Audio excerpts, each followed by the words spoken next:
Ready? Okay. Okay. Good evening, everybody. This is Gary Dean, and thanks for abiding by our technical difficulties. We're operating off of Ian's laptop versus the Arlington system. So, yes, sir. If either of us need to speak up, please reply back to us if you can't hear us, and I'll try to. If we have speakers, let's try to move a little closer for everybody. So Julie is in Denver. I'm going to go ahead and open the meeting, and I'm going to start off. Welcome to the January COB meeting. We've got a full agenda, so I'm going to go ahead and start off with attendance. So I'll start with myself. I'm here, Gary Dean. Present, David Smith. Lisa Ortiz. James Miller. Anika Montgomery. Charles McCullough. Okay, and then I'd like COB members on the call, if you can identify yourself.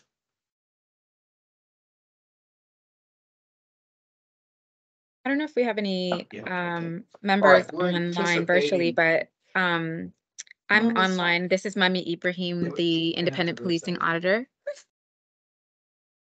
We're gonna have to put up the volume. We can't hear you that well.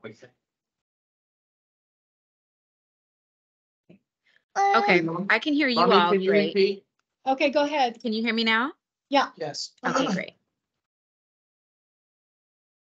Okay, so Mommy, you're on the call, and we are anticipating Julie to dial in from Colorado. So we will stand by for that call. Did you get any updates on that, Ian? We're still expecting her, correct? I don't believe we are actually. We are not going to get her tonight. Unless you heard otherwise. No, Okay, then. No. not since I talked to her last night. Yeah, Today. I have not heard from her today. I don't believe we'll get her Okay, today. so for the sake of our business tonight, do we have or We have 5. we have 5? Okay. Yeah. Okay. Yep. All right, good. We have a quorum, so we will go ahead and continue. So welcome, and then those also on the call, welcome. I see your names. We're not going to acknowledge you right now, but thank you for dialing in, and there will be time at the end that we will acknowledge the people that have dialed in, okay, for our open session. So the first item of agenda is approval of previous meeting minutes from December. Ian sent those out earlier, so we're not going to review those. But would anybody like to? I'd like to entertain a motion to approve the December meeting minutes.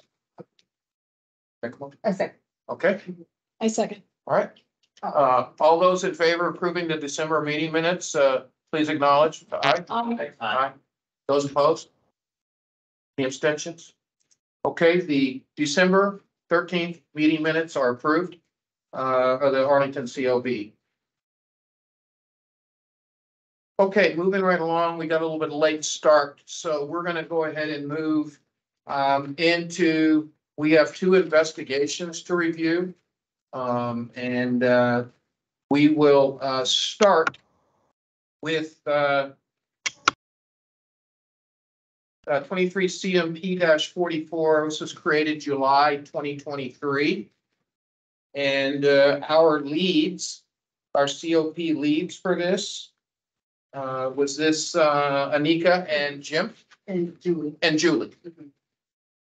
Okay, Julie is not on yet, so I know you coordinated with her, so I would like you to go ahead and take the floor now and lead us in this discussion. Okay. And we also have ACPD here. We need your guys' input, and then we will complete this or attempt to complete it by coming up with our COB recommendations. Okay. So Anika, over to you. Okay. So I know we all have the handout. So I'm gonna just go ahead and just go off the summary. A community member submitted an email complaining to ACPD that the officer 1, who pulled them over for a traffic violation, failed to identify themselves or explain the reason for the traffic stop, alleging a violation of Arlington traffic enforcement procedures. The complainant has submitted a Freedom of Information Act FOA request for the relevant body worn camera. footage in which Officer One can be heard using profanity, making disparaging comments toward the complainant while walking away with the driver's license and registration. During the traffic stop, the officer did not initially identify themselves or explain the reason for the traffic stop when they asked the complainant to provide a driver's license and registration. When the complainant inquired about the reason for the stop, the verbal exchange escalated after the officer reiterated the request for documentation and subsequently threatened the complainant with arrest for failure to provide identification. After the complainant did provide the officer with the requested documentation, the officer explained that the traffic stop was a result of a violation of a no turn on red and walked away towards the police cruiser, using profanity and making disparaging comments towards the complainant. The complainant involves allegations of violation that related to ACPD's traffic enforcement procedures, as well as the personal contacts policy. ACPD's Office of Professional Responsibility, OPR, investigation memo concludes that the traffic enforcement violation is exonerated while the personal contact violation is sustained. The office, OIPA, Office of the Independent Police Auditor, reports conclude that both policy violations are sustained. So we're gonna go ahead to the actual policies, and that's on page 4.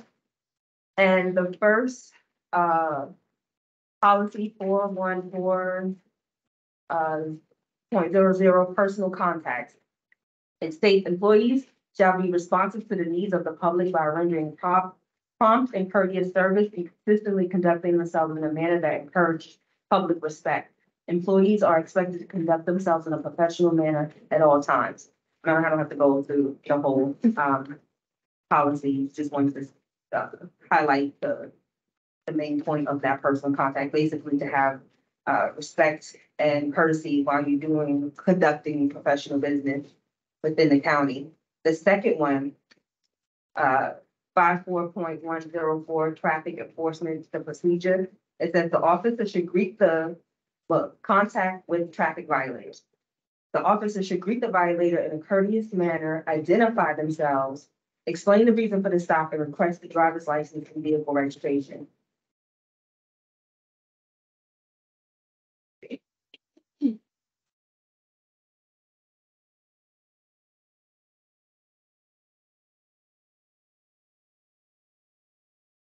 Okay, so some of the stuff that we identified in making our decision to sustain both policy violations is that the protocol is listed as shall requirement, but the designated that the officer should be designated the verbiage of should explain the reason for the stop and ask for license and registration. So it's the wording, basically any officer can interpret it that the actual wording of the policy as I could or I cannot. I don't have to. It's not specified in the actual policy that I say this is why you're being stopped. It's the word should. The officer should greet the violator, and that could be interpreted by different people in different ways. And from this outcome, this particular officer interpreted the way he felt, and he had extensive, I think they said he's been on the force for over 20-something years doing traffic stops, correct?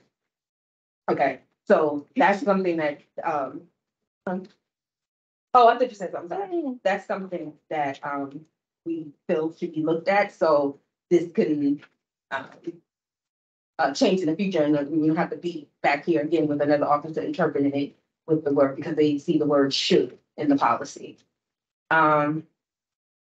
The nature of the stop, the complainant committed a minor traffic violation. We was wondering, like, why was it such an aggressive tone for something so minor? Why was it like a combative type of exchange for something that is so minor? And that you stated, you stated in his interview that he would normally not write a ticket for, a disabled vet. Because he didn't. What did he say? Yeah, he said he normally do not write tickets for disabled veterans, which would indicate about the complainant vehicle plates, but the interaction led them to issue a citation instead of a warning. So he would normally not, but because of the exchange, he felt, okay, now I'm gonna give it to you. And that, maybe when it's your turn, you can further explain, do officers normally go, today I will, today I won't, as far as like issuing violations? Or is there a protocol they must follow, or citation rules or something of that nature? I'll give that to you when it's your turn. The demeanor of the officer. In the initial interaction with the complaint, the officer escalated the interaction from polite conversation to intense discourse and further exacerbated the tension by threatening the complainant with arrest for failure to provide identification. That was like arrest for a minor complaint. That was another issue that we saw, that this didn't warrant the violation didn't warrant a threat of arrest. And then let's see. Yeah, and after walking away from the vehicle, the officer used profanity referring to the complaint, which he heard by the complaint after he received the forward. So now is did the complaint actually hear it, or did he learn of it during the forward, request? And then it's like, okay, I confirm. So it's one of those things that we don't know if he truly heard it, or he just got it from the video when he finally got the body on cameras. So that was another issue.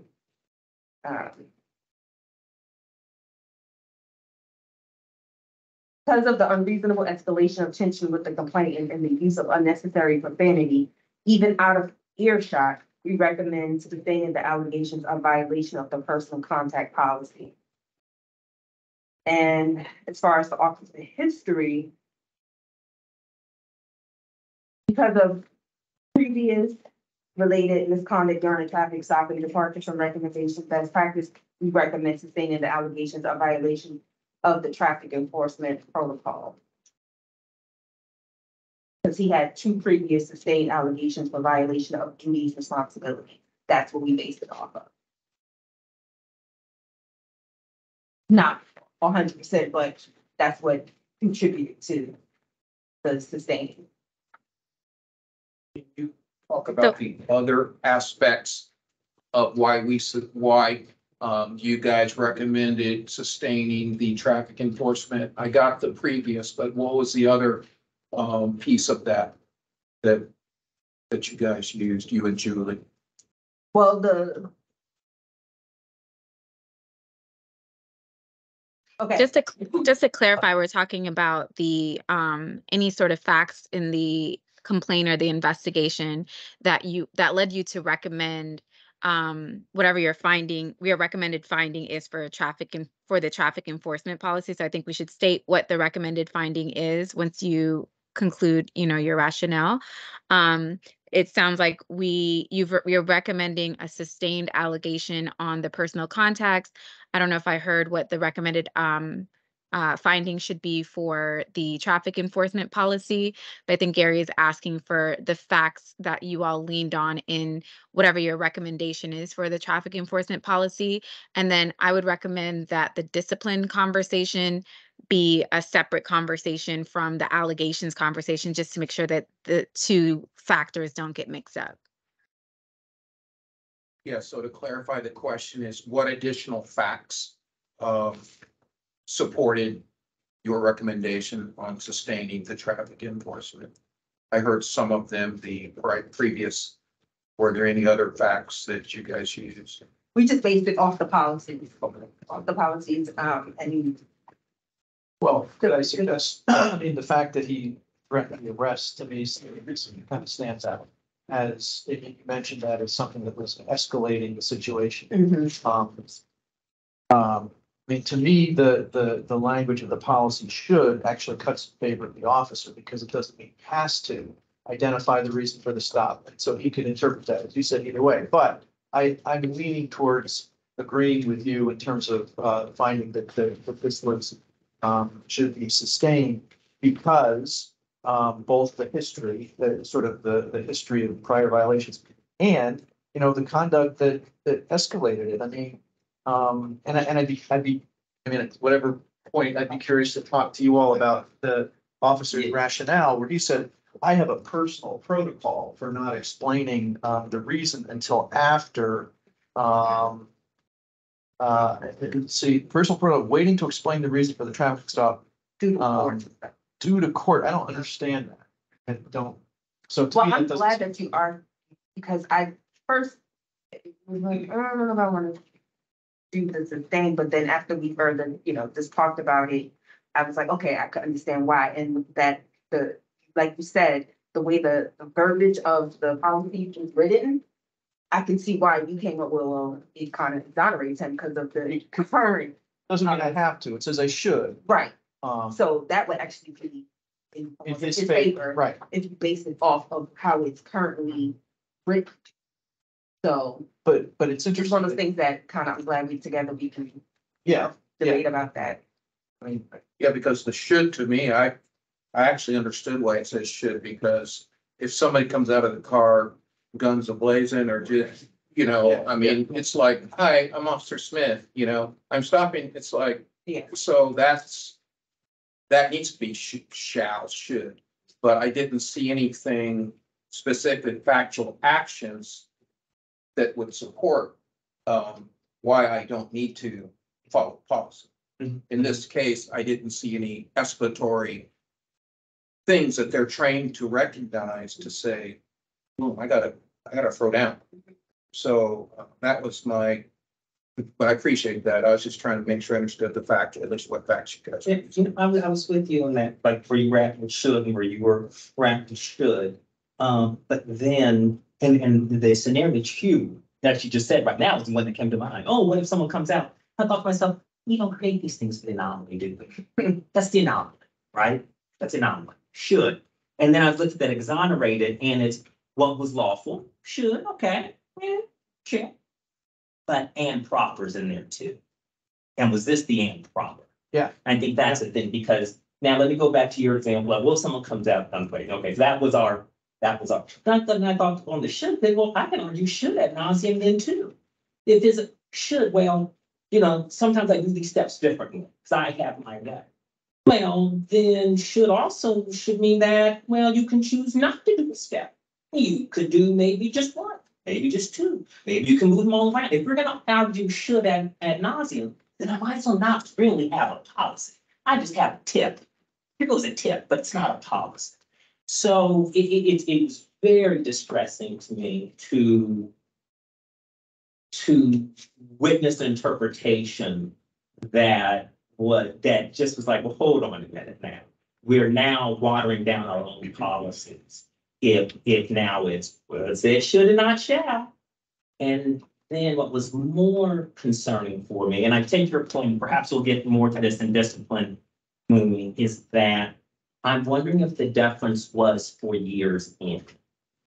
And if this was just 2 years of policing, do I get the chance to say, well, my should is different than your should? And I don't, and that's when I put this with other things that happen, then other questions start like, what's enough? What are the red flags enough? Because this is just the one who decided to report this, but now I'm kind of going a little bit further afield than just this. So I'm gonna lay my other comments for later, but the should part didn't hold weight with me against the preponderance of everything else that went into this, especially when it's for exonerated, because and proper. where do you see that proper? Summary of investigation findings exonerated. Incident occurred but was lawful and proper. So in that very first page, and an understanding of what an exonerated finding could mean. Oh, the definition. Oh, that's. If you say that something's exonerated, So let's listen to, No, I'm just saying, just an understanding of how one can interpret the word exonerated. before we go to Mummy and Officer Kim, no, Lisa, do you- I'm with Charles. Because exactly for what he said, I mean, if you're gonna hang your hat on, it says should. I think Charles is right. If you don't have a policy, if should means, well, today I will and tomorrow I won't, and maybe I don't know, I mean, it would be nice if the language were maybe tightened up, but you would hope that that the officers are going to lean towards the most generous interpretation rather than say, well, today I feel that I don't have to do it. So I'm with Charles. Yeah, me too. And in this case, I think he should have.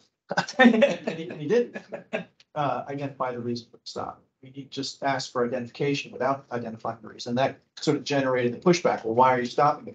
And I don't understand the reason not to be transparent. And I actually never understand. And I mean, to me, that's a valuable. I mean, I mean, I think there might be some reasons where you don't want to identify if there's an ongoing investigation or whatever, but in a simple traffic stop, well, I don't understand the reason for not being more transparent. So I do think he should have said that. And then, separately, the whole thing under his breath, whatever that, yeah. And it sort of told him a lot about where his mental state was. And that was another thing as far as the thing under his breath. Making a statement, the disparaging remarks under his breath, and the complainant only really confirming it after the video. So in reality, he didn't hear that initially. That interaction actually occurred. He only heard it after he got the photo. So it's like one of those like things that you do need. Is that Like, if you normal? literally Would you recommend, recommend is it as bad? Is that what you're kind of? that? And it, I don't know. I'm torn with that one. But okay, we can move on. So, Yeah. Mummy, is it appropriate for us to just get your, I mean, we see both of your recommendations. Do you want to follow up before we go to ACPD, OPR? Yes, sure. First of all, thank you, Anika, for leading us through this discussion. You did an excellent job. And thank you all for the engagement on this investigation. I think the conversation has been really interesting. I thought this particular investigation was really interesting for several reasons, even though it's a pretty simple, not really serious traffic stop or extreme situation. I think it raised a lot of really interesting conversations about like policy interpretation and um, on the, I will start with the traffic enforcement allegations since we were talking about that more. I think there's two issues with that one. One is the use of the word should instead of the word shall, which, as you all articulated in your discussion, obviously there is a reason for there to be some flexibility there because depending on whatever the circumstances are, an officer is going to need to make a judgment call on whether or not it's appropriate to be able to, do all of the things that are articulated in that policy. The second piece is the order of how those things are listed. It doesn't necessarily necessitate that it is done in that particular order. And this particular officer just liked to do things in a different order. I think there is an argument to be made that it doesn't have to be made in a particular order, in that particular order. So maybe you get the license and registration first, and then you tell someone the reason for the stop. I think, for me, a plain reading of the policy kind of outlines what a professional expectation should be at a traffic stop. And I think the way that it's listed makes sense in terms of like a sequential order of a conversation and what, just in natural human interaction is going to help foster a better interaction versus one that could turn into a contentious interaction like this one did. So naturally, if you stop someone, you're going to greet them first, and then you tell them why you're stopping them, and then you ask them for their license and registration. I think it's just human nature, and at least for an easier exchange if someone knows why it is that you are asking for particular information about them. So I think that those are kind of like the semantics of the policy, but when I read the policy as a whole, I think it's clearly outlines what the department's expectations are around an officer's professionalism at a stop.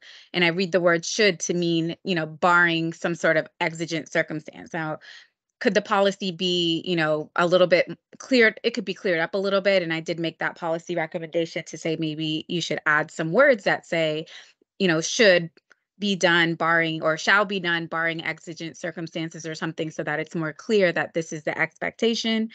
But I think in this case, it was very clear, particularly because of how the officer responded to the complainant, as well as how the officer responded to the questions during the interview, that he really wanted to take control of the conversation. And it was kind of an exertion of authority type of thing versus I want to do it in a particular order because of how, it makes sense to me. And I think that is where I take issue with the entire situation, just kind of not meeting the expectations of professionalism that are outlined in the allegation. Both, the controlling of the conversation in a way that is not like control for safety or for protocol reasons, but more so for like authority reasons, which I think just leads to like that kind of friction that, escalated in this situation. So just not quite the customer service that would encourage a positive interaction. And then the threatening of arrest, I think, is where it really takes it to the next level of kind of exerting that authority in a negative way.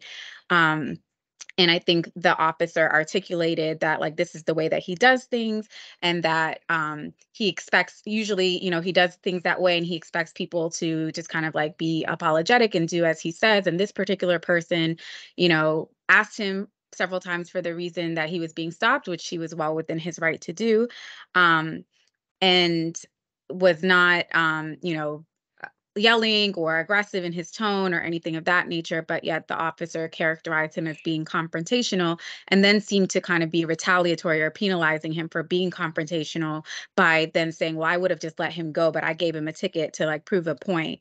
And I think that whole kind of attitude, even after this incident had taken place and he's reflecting back on it, is what I would distinguish. And then, as I was saying earlier, we should distinguish between kind of what leads to sustaining an allegation versus discipline. So all of the things that I mentioned before are factors that I attributed to recommending sustaining this allegation. And then as it pertains to discipline, I would say that the fact that he had a prior complaint that was very similar in nature of just trying to control the information flow with a person, just giving poor customer service in that sense, and leading to a kind of confrontational situation, unnecessarily confrontational situation, even though it wasn't the exact same in name, it's the same kind of attitude.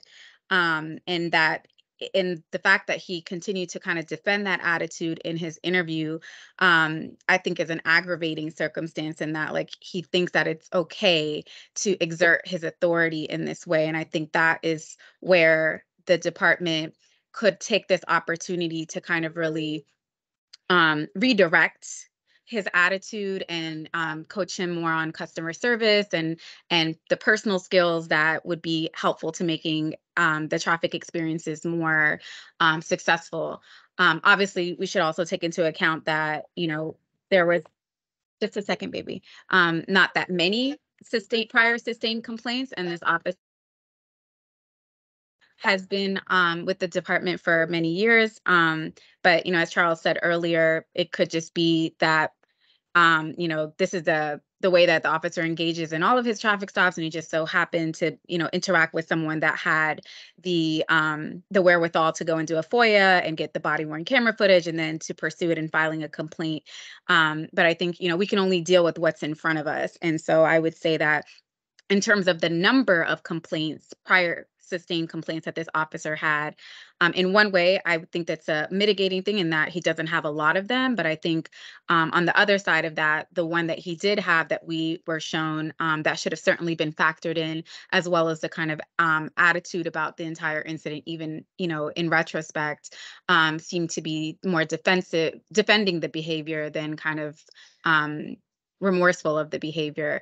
So for those reasons, I would recommend a sustained allegation, and I recommended that the discipline could have been more could have been escalated if they had sustained the allegation and also considered his previous allegation for duties and responsibilities. On the second issue with the personal context, also I should mention with that first issue, I meant to mention this as well. As I stated in my report, I actually thought that the police department did, specifically OPR did an excellent job of outlining all of the behaviors that this officer exhibited that were not up to the department's professional standards. So I agreed with all of their rationale. We just disagreed on the outcome, like what to call it, where to categorize it. And I think essentially what OPR did, and I will, obviously let them speak for themselves, is they classified all of the unprofessional behavior under the personal contacts allegation. And I personally thought that they were two separate things. One, it was the interaction at the vehicle, and the other was the interaction when the officer walked away from the vehicle. And so as a segue into the personal contact policy, this is where I thought that the police department really did an excellent job of taking the allegation and kind of looking at it more holistically, specifically as it pertains to the comments that were made on body-worn camera. The fact that the comments were made on body-worn camera did not preclude the discussion from happening about what was said.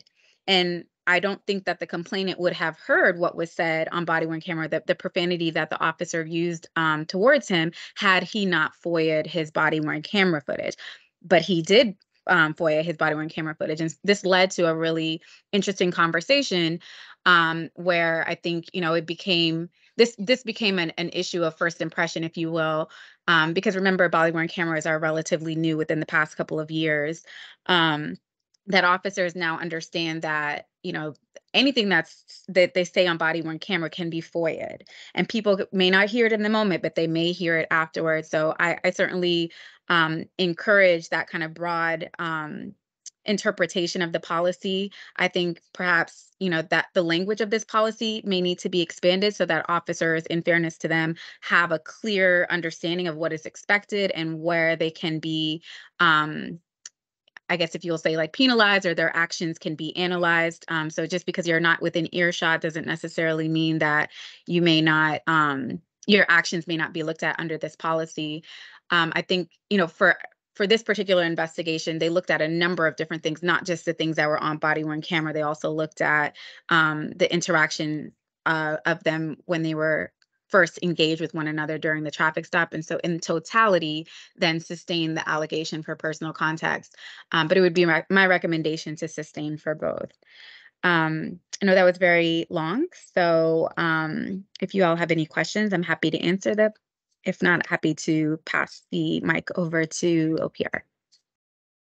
Yeah, before we do, and here again, thank Chief Penn, Chamberlain for being here, and Jack and Kim for being here also.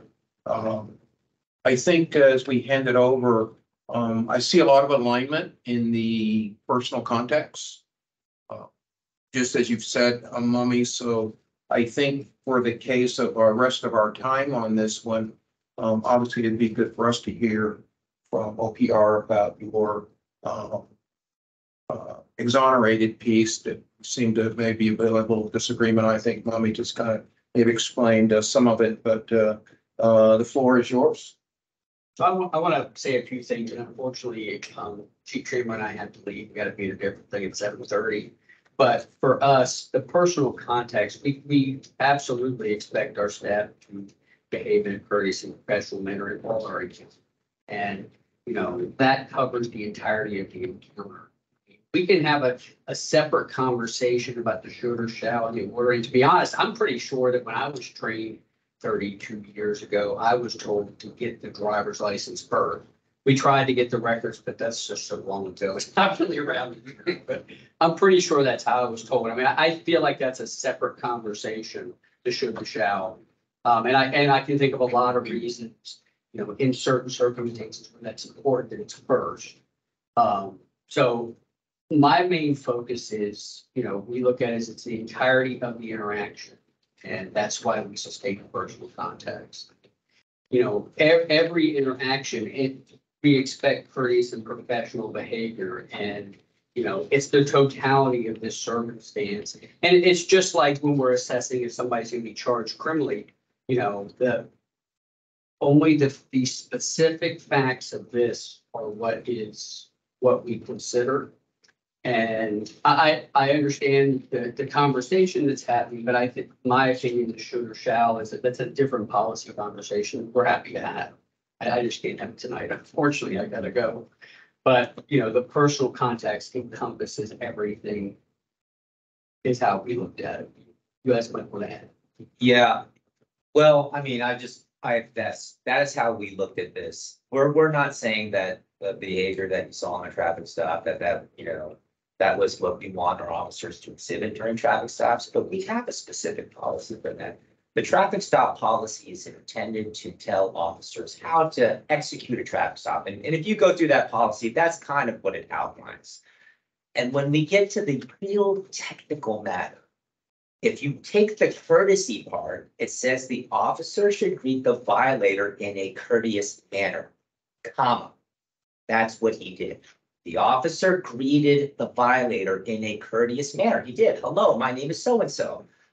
You know, and that he did that in a courteous fashion. And that's kind of where we're at with the policy. But we're not saying that that traffic stop went the way it should have gone the entire way, but we have a specific policy for that. So when you take that courtesy piece, look at where the line says he has to greet the person in a courteous manner, comma, right? That's the expectation, and that was done. So getting back to the facts question that Mummy brought up to kind of get us all kind of refocused here. So that's one fact. I guess what I'm doing is I'm taking that is a fact related to the traffic enforcement policy that he checked that box. correct. Okay, what other facts? I guess I'm interested in what other factual things supported the Exoneration. exoneration. And so you guys had the discussion, and I certainly appreciate it. I'm actually learning a lot from listening to this discussion. There's a sequencing of it, right? You know, and we talked about what is the sequence that this has to be done. And as you read the policy, it really doesn't define a sequence. All those things that are listed under the should category were done, right? For this particular piece. And again, please don't take what I'm saying as I'm okay with how that went down, but when I have to look at the technical matter of applying a policy and whether or not it's sustained, not sustained, or exonerated, I have to look at whether that officer has checked all those boxes off. As far as proper is concerned, well, he did all those things, right? But we didn't really like the way that it was done. That's addressed in a separate policy. And so that's the position of Office of Professional Responsibility. It's kind of like what Mummy said. It's like, we really didn't deviate too much. If you look at the meat and potatoes of our two reports, there's not really that much deviation. It's just when it comes down to these very, very, and I hate to use this, but legal findings, right? I have to apply a standard. These officers are very educated. They all went to college. A lot of them have JDs. A lot of them have master's degrees. I have to apply what I can defend because someone will look at that policy and say, show me where I didn't do those things. And if all those boxes are checked, then I have to give that to the officer. However, you can see holistically that was not done well. And there's a separate policy that addresses that. So that's the piece. And I do want to address the discretion piece where I think there was a question that was brought up that was like, can officers just decide whether or not to write a ticket to someone? The answer is yes, but then I'll put an asterisk there, which is for someone to say, well, I wasn't going to give him a ticket, but now that he upset me, I wasn't going to give him, but now that he upset me, am I okay with that? No. And traffic enforcement should never be done as a punitive way because you did not like the way that you were interacted with. No, that's not okay. Can an officer say, I'm going to provide you deference? Because I think on the last meeting, we had some deference that was applied to an individual who was experiencing some financial hardship, and those officers at that traffic stop gave that individual some deference. That discretion exists, and that's the kind of discretion we want the officers to apply when they're doing traffic enforcement for, I don't know, how best to say this, like noble reasons. And I think being a disabled veteran is a noble reason why you would provide someone deference during a traffic encounter. So I hope I answered that piece of your question, which is like, can they do that? Yes, but is that the proper, or is that the right application of that per se? I feel like, yeah, not really. So, and then I do want to just point out one small thing, which is the chief alluded to, which is when we talk about whether or not a complaint is going to be sustained or not, we have to apply what happened during the incident. We cannot apply what happened during previous incidents and previous allegations to say, well, he or she had these things that they were done before, therefore they're guilty of this one. That's no different than me suspecting someone of shoplifting and saying, wait a second, you were arrested for shoplifting before, therefore you were guilty of it. It's what did they do today? What were their actions today, right? So we can't apply whatever happened in the past to be like, well, that means they're guilty of this one. That goes to discipline. Yes, that exactly. Right. That comes to discipline, which would be a separate conversation, but when we have to apply the same standard that we would in a criminal court of law, which is what are the facts of the case today that occurred? We have to strip away what happened in the past. That's unfair to an individual to keep judging them whether or not they're guilty or sustained or not sustained of an allegation based on what they've done in the past. So that worked opposite way as well. What's that? That worked opposite way. Can you also say, well, just because that worked for you for the past 20 years, then it's okay that you can do it because you. Well, like for an example. For example, Yes. if there was always, if the position says ABC and I say for the past 20 years, I did B&A and it's always worked. Does it work? Does it work If that way? B&A is against policy or violation of policy, that's not okay. I can tell you for a fact, if just because they got away, if you're saying if they got away with B&A instead of doing A and B. I didn't put any judgment on whether. Yeah, if they did. Well, I said yes, they got away with but it. I guess what I'm saying is applying your analogy. Yeah. Just because you've done it a million times in the past, if it was wrong the first time you did it, it is wrong this 100th time that you got caught on, 100%. What we're talking about is why I asked the question, Anika, about, like, I wasn't happy with, well, we're gonna do this because he's done it before. Remember I said, hey, what other Yeah. facts? Yeah. That's kind of what we're talking about right now. And when And- you explained that just now, that I mean,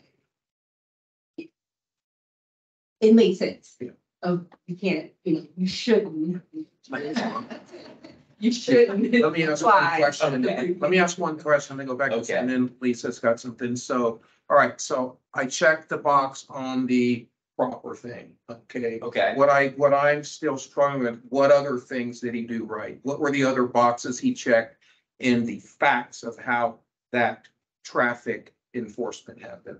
I'm not tracking, if you can just help me with the other boxes that you said were checked. Cause I see the first one, but I don't see the other ones, just so I can wrap my heads around this as we make our recommendation. And I see what you're saying, Gary, because the next, after that comma, it said, explain the reason for the stop. Can you check that off? Yes, because he did eventually, right? Because we talked about he got frustrated and he eventually told him the reason Okay. why the traffic stop occurred. So you want to know like what else in. Well, you said that he checked off these boxes that made you not sustain the traffic enforcement policy. And I guess I'm trying to figure out what other things besides the first one you mentioned, hey, he made a courteous initial thing, box checked. Irregardless what happened afterwards, but what other things were checked off on the policy? I see what you're saying. And what I'm doing right now, and I'm not playing with my phone, I am actually pulling up the traffic enforcement policy because I actually did not realize is that the entire policy? I don't know. I mean, Yeah, I'm gonna pull up I have it on my phone. Okay. Just I didn't want you guys to think that I was like playing with my phone.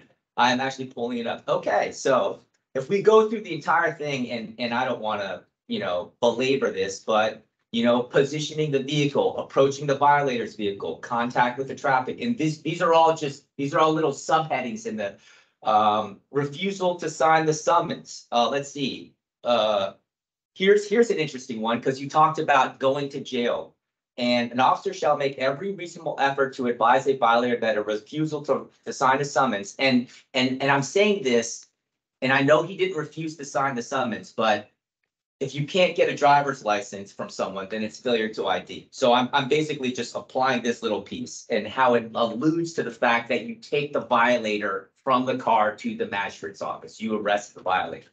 So there is something about officer discretion, but if you want to talk about policy, you approach the violator. The officer should approach the violator's vehicle with caution, watching for suspicious or sudden movement. I believe he did that. If the officer initiates an average traffic stop, and then it goes on and on. The policy is very long, and it talks about the nuts and bolts of how you do a traffic stop. And that's why we're kind of like, his discourteousness is not really the traffic enforcement policy. It is the personal contacts policy, which again, we are in alignment with the IPA about. Like, I don't like being, but if you look at the whole policy of traffic enforcement, you will see all these things about activating your emergency equipment, issuing a citation, positioning your car, making sure you do all, it's basically the nuts and bolts of a traffic stop and how you go about doing that from start to finish. And is it so, I'm sorry. Julie, why don't you you had a question here, I wanted to. I'm rethinking it, but I guess what I was going to say is, if your best defense, not you, but if one's best defense is, I technically did everything right, but a reasonable person could look at this and be troubled, Yes, then something's wrong. then it's personal contacts. And I think Okay, so that's why- I think that's the little point of. Okay, so that's why I contention. almost Yeah. didn't say, but that still bothers me. And feeling that somehow all of these things should have that embedded in it, in your personal contact or personal behavior should somehow be embedded in all of these things. You're right. You're right. It's troubling to me because, and I'm forgive me for using a really extreme example, but you understand that this is why police officers have killed people and gotten off in court, Sure. because technically they followed the policy. But any reasonable But- person would look at this and say Yeah. they murdered that person. Well, not the traffic stop. So I'll give you an analogy again, and I've had this discussion many times, and I understand, but let me give you we have a policy that tells you how to search a prisoner before you transport them, right? And so let's say that I am in the process of searching a prisoner before I transport them, but during the search of them, I call them a name, okay? But I did the search correctly or within the guidelines. And now I stick them in the car and they go to jail. What is that? Is that a violation of the search policy, or is that a violation of personal contacts? That's why we have an overarching policy for that. It's not a violation of the search policy. It's a violation of personal contacts. We don't let people be discourteous. I'm not okay with that. I just want to make this very clear. I'm not okay with people being discourteous during traffic stops, but there is a separate policy that addresses that. Because then, if that were the case, then every time you are discourteous during laser enforcement, or, let's say you have to take a report or something, like, let's say I'm taking a report and I'm discourteous with you. Is that a report? Like, is that a preliminary and follow-up investigation violation, or is it a personal contacts violation? Let me tell you. So that's, But I guess for me, though, I'm kind of beyond the discourteous point, and I just want to elevate again with what you were saying. What you were just saying is that it's not were they done. It's how they're done, but not on the discourteous end. Because if it's just a tick box, then in theory, he could have gone through this entire thing, and just as long as at some point he throws in a ticket and says, oh, by the way, this is why you got the ticket. at the very end, when it's all said and done, then that's okay. No, He takes the license. No, And he just, but then he's like, oh, I'm sorry, by the way, can I get this license? Like, at what, again, you almost have, and I know it's turning on this should, but the problem with should, and it using a rationale to say, well, but he didn't do it, is then that it can lead you to these ad nauseum type of arguments where you're like, oh, well, at some point, he did explain. At some point, he Yeah. did request. And at what point is it when you are being compelled to explain? Not ask once, not ask twice, ask 3 times. Yeah. Did you really explain in the manner that this should was thinking and was just and that this department wanted that should to happen if you had to be compelled basically to explain? That's not the manner of the should I think that this policy is talking about. Yes and no, and I appreciate you, Scott, I appreciate the question, because these are actually very interesting questions. Having done traffic stops, in my earlier years, many times, I've done many traffic stops. And I will say this, every officer kind of has their own way of doing their traffic stop. And it's important for us to make sure that that individual, as long as it's within 10 degrees of aspness of like being okay, to allow them to do that, because some people are more comfortable like talking and telling someone right out front, hey, get your driver's license, blah, blah, blah. Some people, like the chief was explaining, just weren't trained that way. Like, and I know exactly what he's talking about. I believe when I went to the academy 23 years ago, they harped on us, make sure you get that license first, because if they drive off, they can pull a gun out, they can shoot you. You will never know who they are. Get that. That's your first thing, is to get a hold of that license so you can identify who you're dealing with. They could be not the owner. There's a multitude of reasons why you need to grab that ID and identify the person. You are detaining them. It is important to figure out who they are. So we need to provide a little bit of latitude when that comes. Some of it is like, EQ, like, right? If someone is being like, well, why don't you just tell me why a reason? And you're like, well, this person probably, yeah, sure, I'll tell you. And then maybe go and be like, now that I told you the reason, would you mind giving me your driver's license? But everyone has a different way of doing things. And, all of us have different experiences. So I think this is a long way of me saying, yes, Charles, you're right. There's not this clear pattern, but it needs to be that way, because we have to allow officers to do the best version of their traffic stop that they possibly can. And everyone is going to do it slightly different. Do I think that this was the best version of an ACP traffic stop? Absolutely not.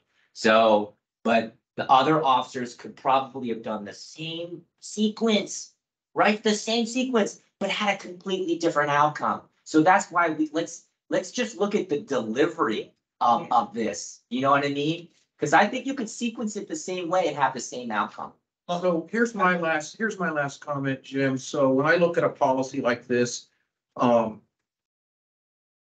ACPD's policy, citizens of Arlington, and this is why I have a problem separating them.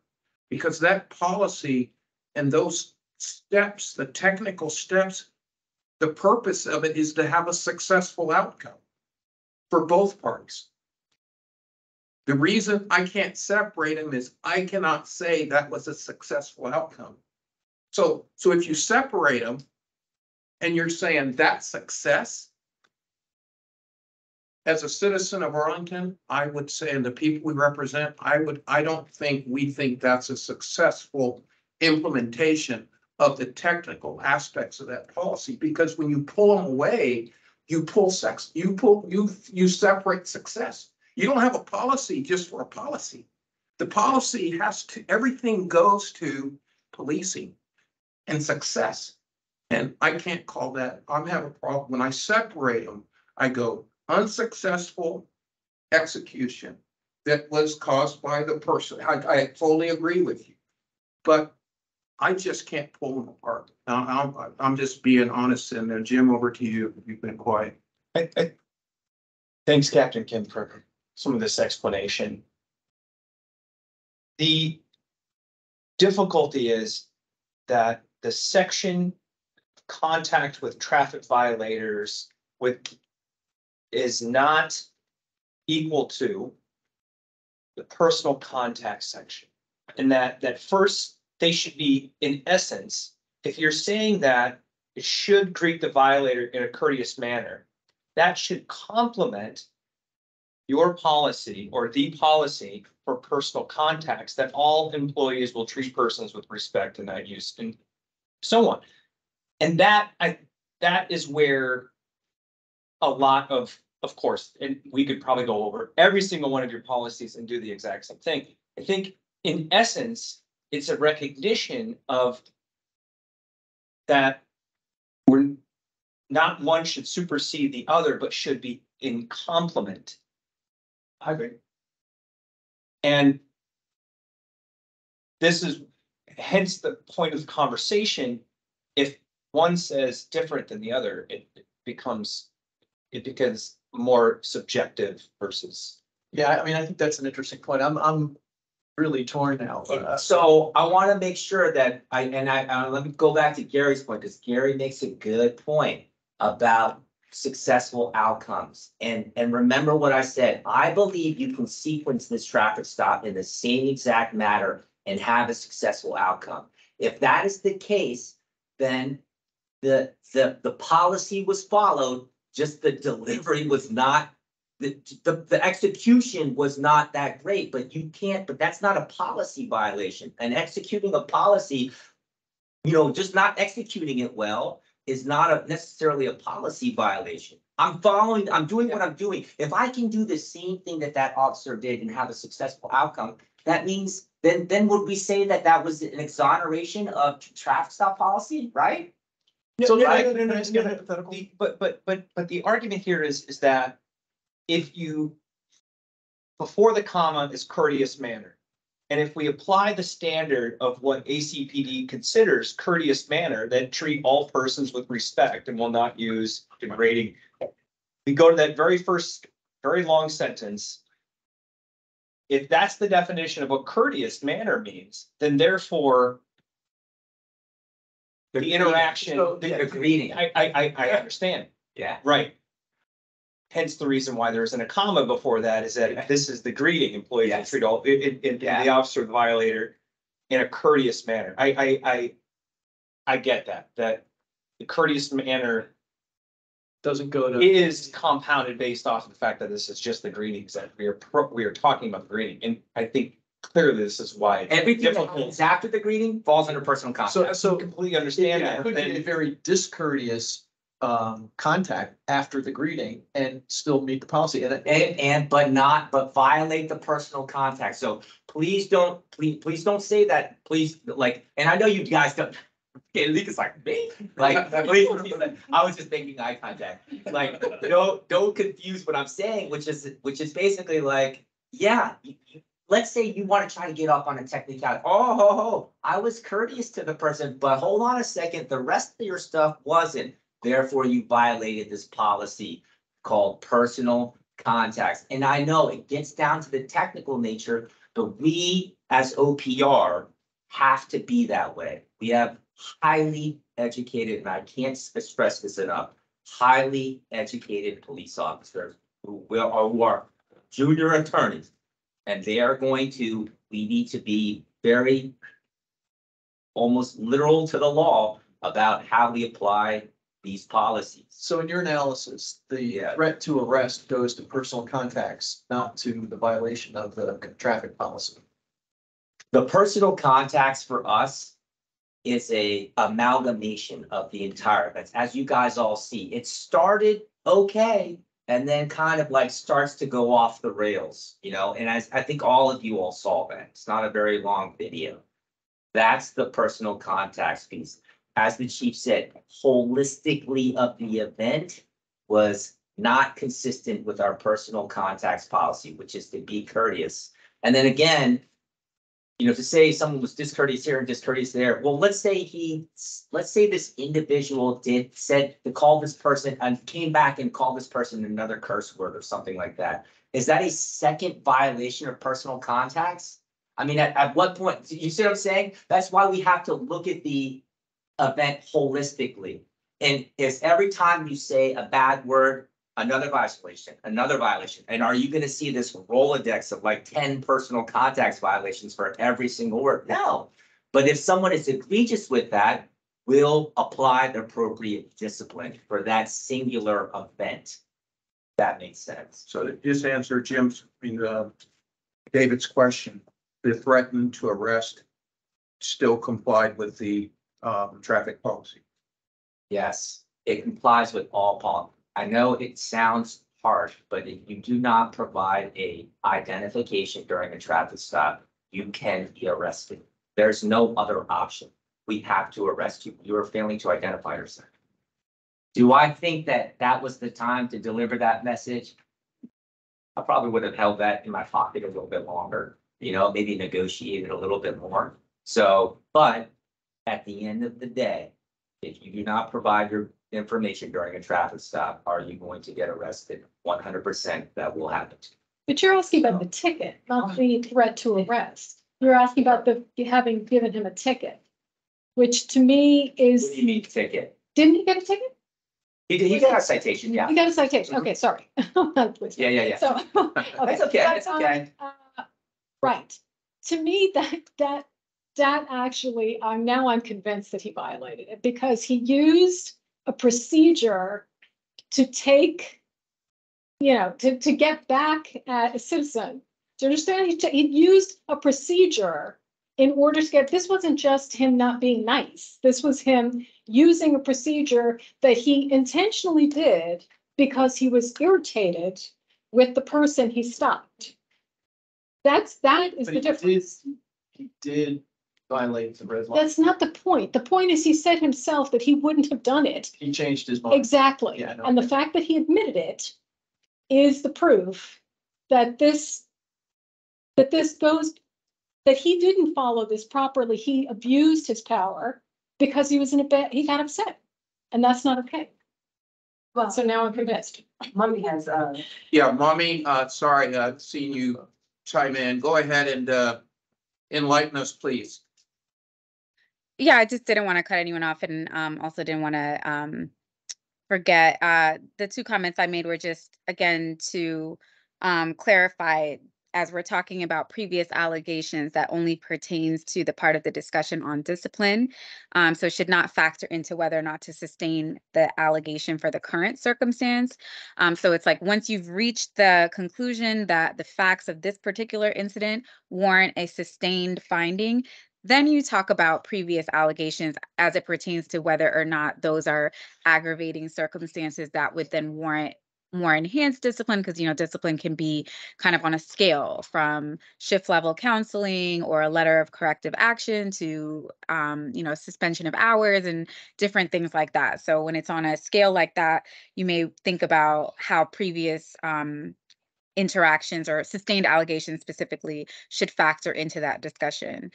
And then my second comment was just that I think where I differ in this discussion is that I think, unlike other policies or million policies in the ACPD directive manual, they don't all speak to the kind of interaction. This specific traffic enforcement policy takes the time to outline in paragraph 3 what the interaction should be like between the officer and the person that they're stopping, and it talks about courtesy and a list of other things, providing the reason for the stop, X, Y, and Z.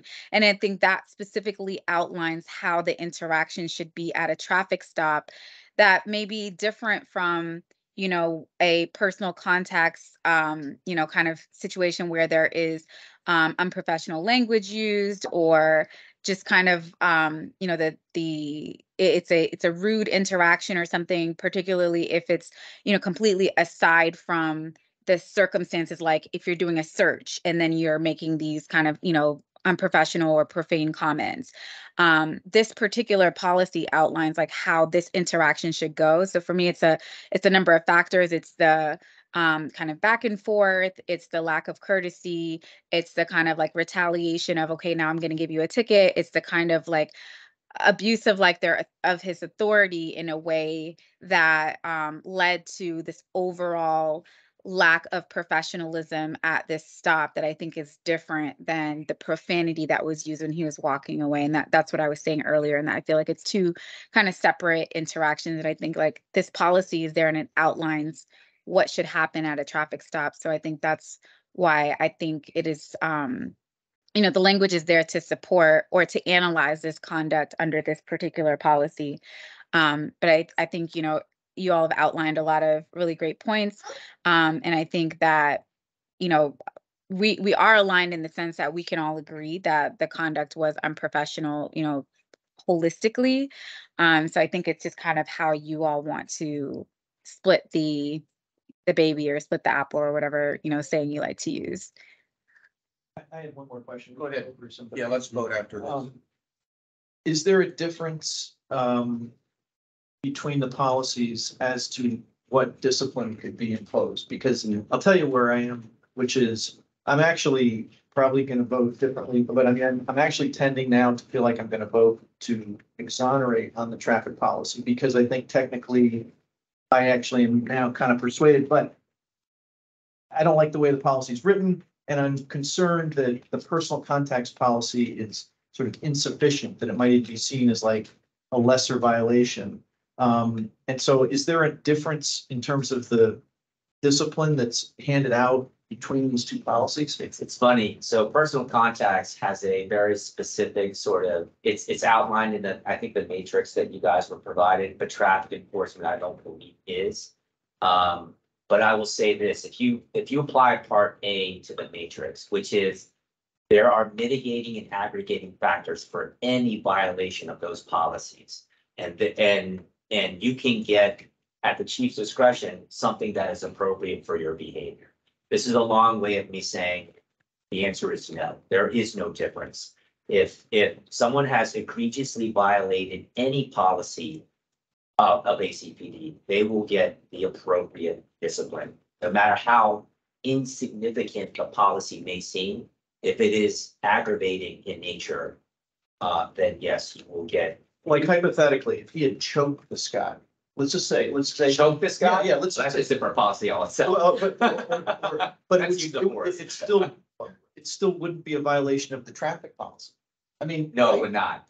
Yeah, I see your point. I mean, You're so how far are you reinforcing my gonna point. go? That is that would be something different, right? And we know that you just can't go around choking people on Right, traffic stops, right. but it doesn't need to be enumerated in there because we have a separate policy that deals with excessive use of force on it. Right. So this is, I mean, and the point that Mummy just made, again, this is really close because it does reference courteous. And my guess is, and I'm not as familiar with all the policies, but probably most of them are really procedural. And because this is specifically directed to interactions with the public, it does. I looked before I came in here. We have two other policies that direct people to use courteousness or courtesy as part of the policy. One is personal, one is release of information of all things. When you deal with the release of information, you should courteously tell the member of the public why you are denying their information. And so my question to you is, let's say I uphold that piece of the policy, or let's say you're asking for something that I should ordinarily release, but I'm discourteous to you, right? Or let's say I do give you what you're supposed to give you. I follow the release of information. I give you what you've been asking for as you're entitled to, but I call you a jerk. Or something. Did I violate the release of information policy or did I violate the personal contacts policy? There's other policies that are in there. Yeah. Then there are other policies in there that reference courteousness. And so that's why we have a separate policy that specifically speaks to that behavior. And again, I go back to my searching of a prisoner. If I call him a name while I'm searching, it's not a violation of the search policy. It's a violation of personal contacts. I mean, and I might, because there's so many incidents that arise from traffic stops. My last point that I'll shut is I kind of wish that this did read differently. I don't know how difficult it is to change. I'm sure it's a long process, but honestly, like the policy doesn't get at what it should. Because I agree with Gary's point. This was not a successful interaction. And I think the policy should specifically penalize, in addition to the personal context, that the traffic policy should incorporate more broadly. I think it's a drafting error. I think the intent was it should be courteous throughout. But anyway, that's a point for a different matter. But anyway. Before we move on to vote, last time, go ahead. because I don't get a vote, my recommendation is to, and for me, is to exonerate. I don't agree to sustain. It's to exonerate policy 1 and to sustain policy. Can I just make one last? Yes, go ahead. One last thing. Lisa, go ahead. This is not, once I settled on the issuing of the citation, which was punitive, that went beyond discourteous. That was an abuse of the traffic procedures, because sure, he could give him a citation, but he did it to be punitive. And that is different. He followed it, but that was like his Just to be intent. technical, though, like what language would it violate? I agree with you. That's a total Because abuse of for discretion. punitive, that's an And abuse. that, of that's the a, law. that's a totally different thing. But I don't, Okay, all right, and- but yeah, anyway, we could be here till midnight, so let's just. I Okay. I appreciate it. No, this has really been, you're right, Mummy. This has been an interesting case. So, everybody's been heard. So I think we're ready to, vote. So, yes, go ahead, George. That piece of information that you gave me, that you released to me, if you gave it to me on a floppy disk, you know, the old school floppy disk from the 1980s. Yeah. Are you talking about release of information? If you gave it Oh, to me on yeah, a yeah, floppy disk, yeah. did you give me the information? Did you comply with the, I mean, Yes, you did. Okay. Just want to see where you're coming from. So, All right, we'll do the easy one first. Personal contacts. COB. I recommend sustained. I, Anybody have a different recommendation than sustained on the personal contacts allegation? Okay. So sorry, Nico, what was your vote? Oh, sustained. I was just checking to see if Julie had, but she hasn't, so we'll stick with our quorum. Okay, let's move back now to policy 1, traffic enforcement. COB, recommendation, if we recommend exonerated, please do so with I. Wait, Gary, before you go forward, If you what was the recommend recommendation? exonerated, if you recommend exonerated. This is for traffic enforcement. For traffic enforcement, policy number 1. So what was the recommended finding that Anika and Julie made? Because you Anika, should what be was your voting. guys' recommendation? it was sustained, Okay. so we have to, I think we have. to- All right, so you recommend Right. sustained, So so we have I to would vote like on to this. go ahead and, let's entertain a vote. Do we support our COB investigative, leads with a sustained on policy 2? This is policy 1. We already voted on policy 2. And then if you all do not vote, if the vote is not in favor of a sustained allegation, then you would go through and vote for the other allegations one by one, whether Okay. it's not sustained So or the exonerated. recommendation by Anika is required sustained. to carry the motion 4 out of 5? Or We're just voting on whether or not we agree with the. He wants to know. Oh, it would have to be 3 out of 5. It'd have to be a majority. Yes, we need a majority. Okay, so the recommendation by our leads is sustained on traffic enforcement policy number 1. So how many people want Voted to aye? concur? Okay, we have 4 concur and 1 non-concur. Right. Okay, I So- so it passes. it passes. You have that for the record? Okay, That's right. I think you all did kind of comment on the discipline throughout the discussion. But I think if there are any specific comments that need to be highlighted just very quickly. I know we're kind of running short on time as it pertains to the discipline in this particular investigation. Now that you've voted on the allegation, this is where you would comment on that and vote as to whether the discipline was sufficient or insufficient. I'm not sure, Anika, if you want to provide any recommendations that you and Julie have. Well, the OPR recommended a shift level counseling via a contact card. Can you explain further? Yeah, so a shift level counseling is basically, you know, you get a form basically saying that this policy violation has occurred, like we're gonna review the policy together, like don't let it happen again. And it's part of our progressive discipline guideline. It is the lowest rung in that guideline. And I know this question has come up and I explained this to Mummy and she was asking me a lot of questions about what we call now the progressive corrective action guideline.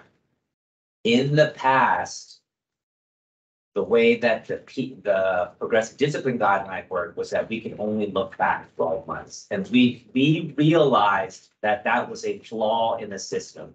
Because if you have a violation that occurs 12 months and 10 days in the past, that would on a technicality, that would not be incorporated into this conversation of discipline. So we took out the timeframes altogether. But when we talk about what should count and what should count, that 12-month period is always informally looked at. Basically, well, let's look at the 12 months first. If there's something maybe 13 or 14 months back, we'll capture that in. If there's something 2+ years back, we really have to factor that out because there's been now a long length of time before something like this has occurred. And I know you guys were referencing this particular discipline history, but if you look at that similar offense that occurred 2 years in the past, which would be a little bit beyond what we would fold back in for consideration purposes. And so that is a way of me trying to best explain how this discipline outcome was come about. Again, we look at the incident, but then we have to look at consistency across the board as well right? So if we're doing this for this particular officer, we have to make sure that we're trying to be as consistent as we possibly can for all officers. And like I said, it starts at that 12-month look. It can go beyond it. But if you go, you know, much past 18, 20, 24 months, then we're really talking about a new cycle. Unless something was like completely egregious, because, you know, Can you refresh my recollection about the time frame? Because there were two things, weren't there? Yeah, but one thing was not related to this at all, and that was the more recent one.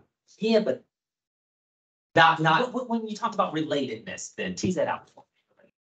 I don't want to get into discipline conversations on this open forum, but I can tell you it had nothing to do with traffic stops. It had nothing to do with anything even similar to this whatsoever. That may not be a plus, but. I think so- what Charles so was Charles, asking I was a think- more general question though, which is like, can you just talk generally about how you kind of analyze correlation? Is that, that's what I heard, Charles, is that right? Or were you Right. asking specifically? So I Let think me give you more example. If something deals with, like behavioral patterns, for example, it may manifest in Yeah. a different type of incident. I But could- if it's a behavioral pattern and I it could be a behavior. I could see that. I don't think the most recent one is closely related to this. I don't. Okay. And I would say like, and I don't want to use this Yeah, their example, but I'll use a different one, Yeah. right? So let's say I missed court, right? Which would be a violation of policy. Right. And then I crash a car. Mhm. Two completely separate things, but are we gonna say, oh, well, you missed court last 6 months ago, therefore this crashing of the car, we're gonna up the penalty that we would do. So those two things are completely unrelated. The one that is on here, which is Right. kind of similar, happened like 2 years ago. And so I would be like, that's a little bit outside of that time frame. So again, I equate the more recent ones to basically like missing court and crashing a car. That's how closely I would resemble the two things. Like they're very, very different. So, and applying the missed court, you know, like at sustained finding to crashing a car or like getting a red light ticket, I'd be like, those two things are very, very different from one another. So what I'm hearing, correct me if Yeah. I'm oversimplifying what you're saying, but what I'm hearing is that in comparing the two, you're looking more at a closer correlation between the actual action. Yes. As a more than what may have been contributing to the action. Well, when it comes to discipline, yes, but then there's things that the agency will do that goes beyond discipline, if it's when appropriate, right? We'll make other recommendations, like, you know, additional training, like, you know, like supervision with their, or more contact with the supervisor, check-ins, things like that. But yeah, that's a way for me to answer your question. It's like, we're looking at like similar type cases, because again, in the past, I believe it wasn't the way that it was like, it had to be the same policy violation. In order for it to count. And then we realized, Right. hey, Right. similar things can count, because, right, if they're similar enough, that counts. Like, those two things are closely related, and they count. Interesting. We have fixed a lot of things, you know, in this new matrix. I believe that it probably will need some tweaking like 2 or 3 years from now, but it is good. There was a lot of work that was put into that thing to just ease out all the potential issues with it, so. So I just wanted to make one last comment. I know we gotta go. The reason why the investigation leads sided with the IPAs saying it's based strictly on, and after the conversation today, it's like, oh, okay, but it's based specifically on the traffic enforcement guidelines. But when you explained your side of interpretations, you explained the comma, and we looked at the whole overall picture. So that's how we got it. I just wanted to specify that's how we got it. Even though we have two different outcomes, sure, that is how we looked at the overall, the whole statement that was given to us. Now, when you was reading, there was other stuff added. I guess there's a longer policy for the contact with traffic violence. Yeah, so maybe in the future we can get the whole policy, or you have Power DMS accounts, and you can log in and read the whole thing. Okay, so I'm gonna keep going and get back to the discipline sufficiency. So are there any other COB comments, questions on the recommended shift level counseling via contact card? I think it was in Axon, if I'm pronouncing correct, but I believe that letter was an Axon, but you know, I believe. It, to me, I looked at the other things a little differently. Look, I understand the way that you look at them, the way that you look at them, I can understand how that could result in a letter. But to me, I think that if I, in looking at, as I understood some of the other things to be that were in that history, that they may be highlighting something that may warrant, that maybe should have warranted more than just a letter. Because it seemed as though they all were going to this, and especially the attitude that was displayed during the investigation process, more like, yeah, that's how I did it, you know, that kind of stuff. It seemed as though these to me are the type of things that are those yellow flag moments. I don't go as far as red flag, but these are the yellow flag moments. And I think that, especially given the amount of times a particular officer had in the force, that a letter would not really get to that officer. How the department really wanted officers to interact with those in the community. So more should have been done. So Nika, did you guys have any other comments, recommendations related to discipline before we vote on sufficiency? No, we didn't have anything else.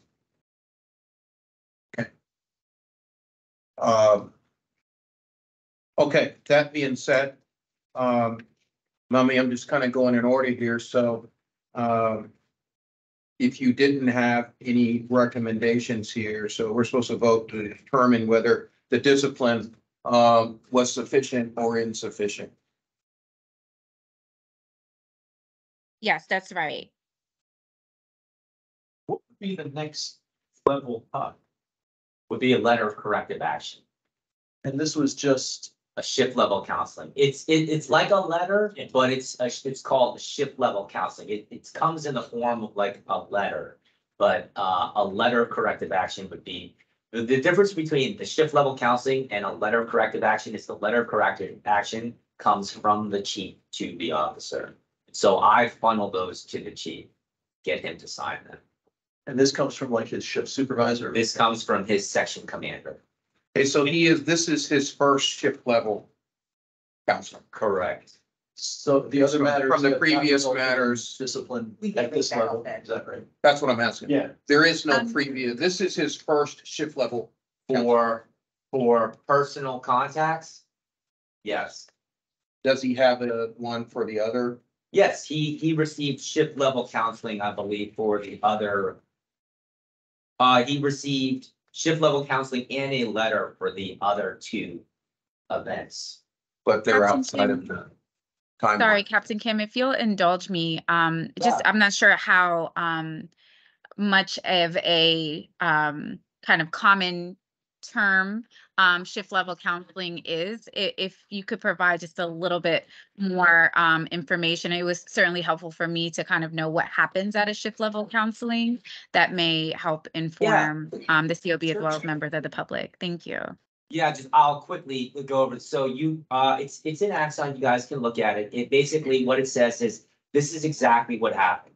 Here's all the things that we found that were wrong with this. Here's the recommendation. We're gonna review the policies with you about personal contacts, how you should be courteous to people during traffic stops. And you and I, basically his section commander and him are gonna sit down together and they're gonna go over that. They're also going to talk about it. They're gonna be like, tell me what happened with this traffic stop. Why did it go the direction that? Did we learn anything? Could we have changed some things? Can we do better in the future? All those conversations occur. I know this because unfortunately I've had to issue those shift level counseling, sessions to officers. But yes, they come into my office when I was in a different position and, we have a chit chat and we go over the policy and we talk about what happened and how they can do better. So that's the shift level counseling. The letter would be the next step, which is basically the same process, but it's a more formalized document because comes from the chief to the individual. That's the difference between those two. And how long are they in the file per year or? So they're in their shift file for a year, but remember, any shift level counseling that comes through comes back to OPR and will live for eternity. Okay. Yes, with us. So getting back to your thing, this is his first personal contacts Correct. thing, so. Within the scope of Within the scope. Yes. So if there was another one of this type of event, that's when it would get maybe to that Yeah. higher, to the next level. Yes. And what is the recourse if the officer violates within like a 12-month period? It will go to the next level, Oh, but caveat, if it's egregious enough, go it higher. would jump that Could go level higher. and go to the discipline level where it's ours. And we've corrected that with the new guideline, which is aggravating circumstances. We can hop around on that matrix. So My point in offering that it would be insufficient is that I believe that there is a tighter nexus between those two things and this thing than as as was explained. I think it's a tighter nexus than just, well, were these type of violations in the same bracket of the policy. I think that the undercurrent of what precipitated those things is all a river that's strongly flowing through this entire thing. I think that compounded with how the officer responded during this, investigation period, and also compounded, unfortunately, length of time in the department. shows that perhaps a little bit more need to be done to say that this is really something as a department, we are focused on having better interactions.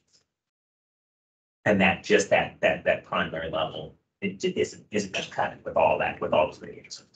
That's. Anybody need any other information before we Well, so. make our vote on sufficiency of discipline? What's the motion? Is it sufficient? What's the discipline by OPR and ACPD sufficient? Was there a recommendation from Anika and Julie on this? I don't know if there was a formal recommendation or more just like discussion points.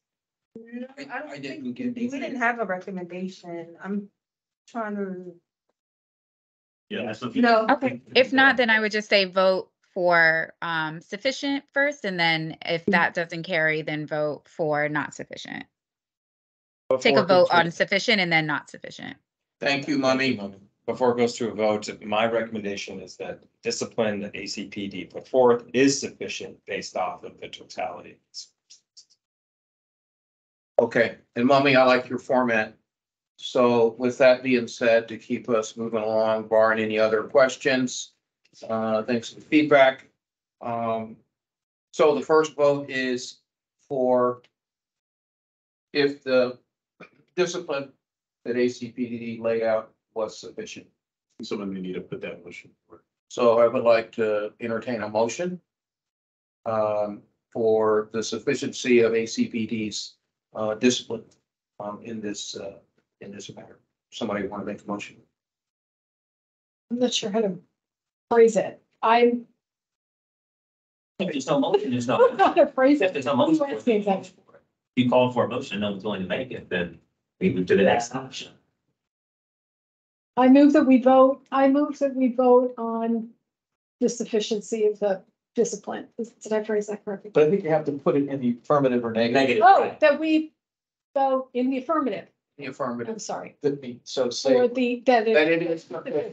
Mummy's recommendation was that we first vote that it is sufficient Right. or not. well, I think we have to say. It's motion sufficient. is- The motion is that The this, what the recommendation Just is, sufficient. that's Just sufficient. the motion. Okay. I somebody want think, to I make think a the motion can be generally, I've moved that we take a vote on the sufficiency of the discipline, and then then you would take up sufficiency first, all those who vote that the discipline was sufficient, aye, nay, and then if that doesn't carry, then you go to all those who vote that not sufficient, that the discipline was insufficient, and then take the vote that way. That would be my recommendation on efficiency, but we can Thank certainly you, get some more Mummy. Here we go. clarity on parliamentary rules. I would like to put forward a motion that we vote on the sufficiency of the discipline that ACPD put forward. That's perfect. Okay. So we just take a vote on the sufficiency. I think somebody. Or See, or insufficiency. No, that it is sufficient. Oh, that is sufficient. We're gonna do Yeah, that one I think first. we have to do it that way. Okay. Somebody has to doesn't somebody have to? Yeah. second? We No can- one has to second anything. Does anybody, does anybody second? I'll second it, just for. I just said, does anybody want to second? Okay. And let everybody have a chance. Okay, you I'll seconded, second it, yeah. okay? All those in favor that ACPD's discipline was sufficient, please acknowledge with an eye. Can I say Carries. abstention is a possibility, We'll get right? to abstention. Okay, Nays, I do not, yes, I do not believe it's sufficient. we have 2 nays. Any abstentions? 2 abstentions. we didn't get, so shooting from the majority, so we have a problem. Okay. That vote just would not carry, so then you would need to vote on the insufficient. Yeah, now we're gonna go with the insufficient. So I'm gonna entertain a motion So, that the discipline recommended by ACPD is insufficient. so moved. Okay, A second. second.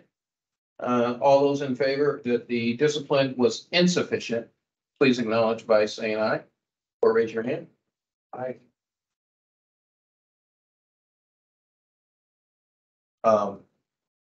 Disagree, nays? Abstentions? So we said. Two. So there's no recommendation. Yeah. We have a recommendation. I don't know enough. Yeah. I can't make. Yeah, there's just no recommendation, there's no recommendation Okay. regarding sufficiency. There's no recommendation from the COB on the sufficiency or insufficiency of ACPD's disciplinary recommendation. I just have more questions, but this is not the time because we gotta go to another, No, that's why. we're gonna keep moving. That's why Okay. I put that vote. I just want to put it on record that Yeah, we'll, more information I needed. okay. I think that's fair, and I think we should also follow up with this discussion on maybe doing a specific, maybe a training or like a quick little kind of discussion, whether it's an open session or closed session, if we want to get really specific, about discipline and this kind of disciplinary chart and all of that stuff, so we're all clear on what the considerations are. I think that might help us moving forward when we're making these considerations. Most definitely. Okay, wow, that was a very thorough piece here. We still haven't gotten to open discussion. We have one more case in respecting the time. I think we're gonna have to recommend moving the second case to another time, Mummy, unless I don't see how we can avoid that right now. Do you have any recommendations? Well, we still have another hour and 10 minutes, and this next one is a pretty simple one. It's just one allegation with one officer, and there wasn't much divergence. So I would say to try to knock it out, and we can move the other discussion items, because a lot of them are actually going to be pushed anyway, the discussion items. So it would be my recommendation to attempt it, as I think it can be done relatively quickly, like at our last meeting. That one went pretty quickly. I believe I don't know, Ian, if we still have public comment or not, but those might be the two things to consider in terms of time.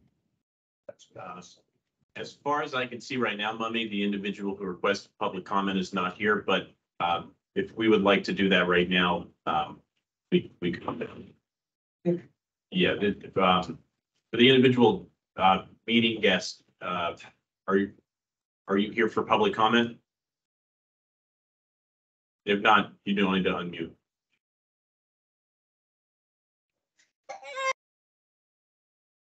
Okay, Gary, you want to?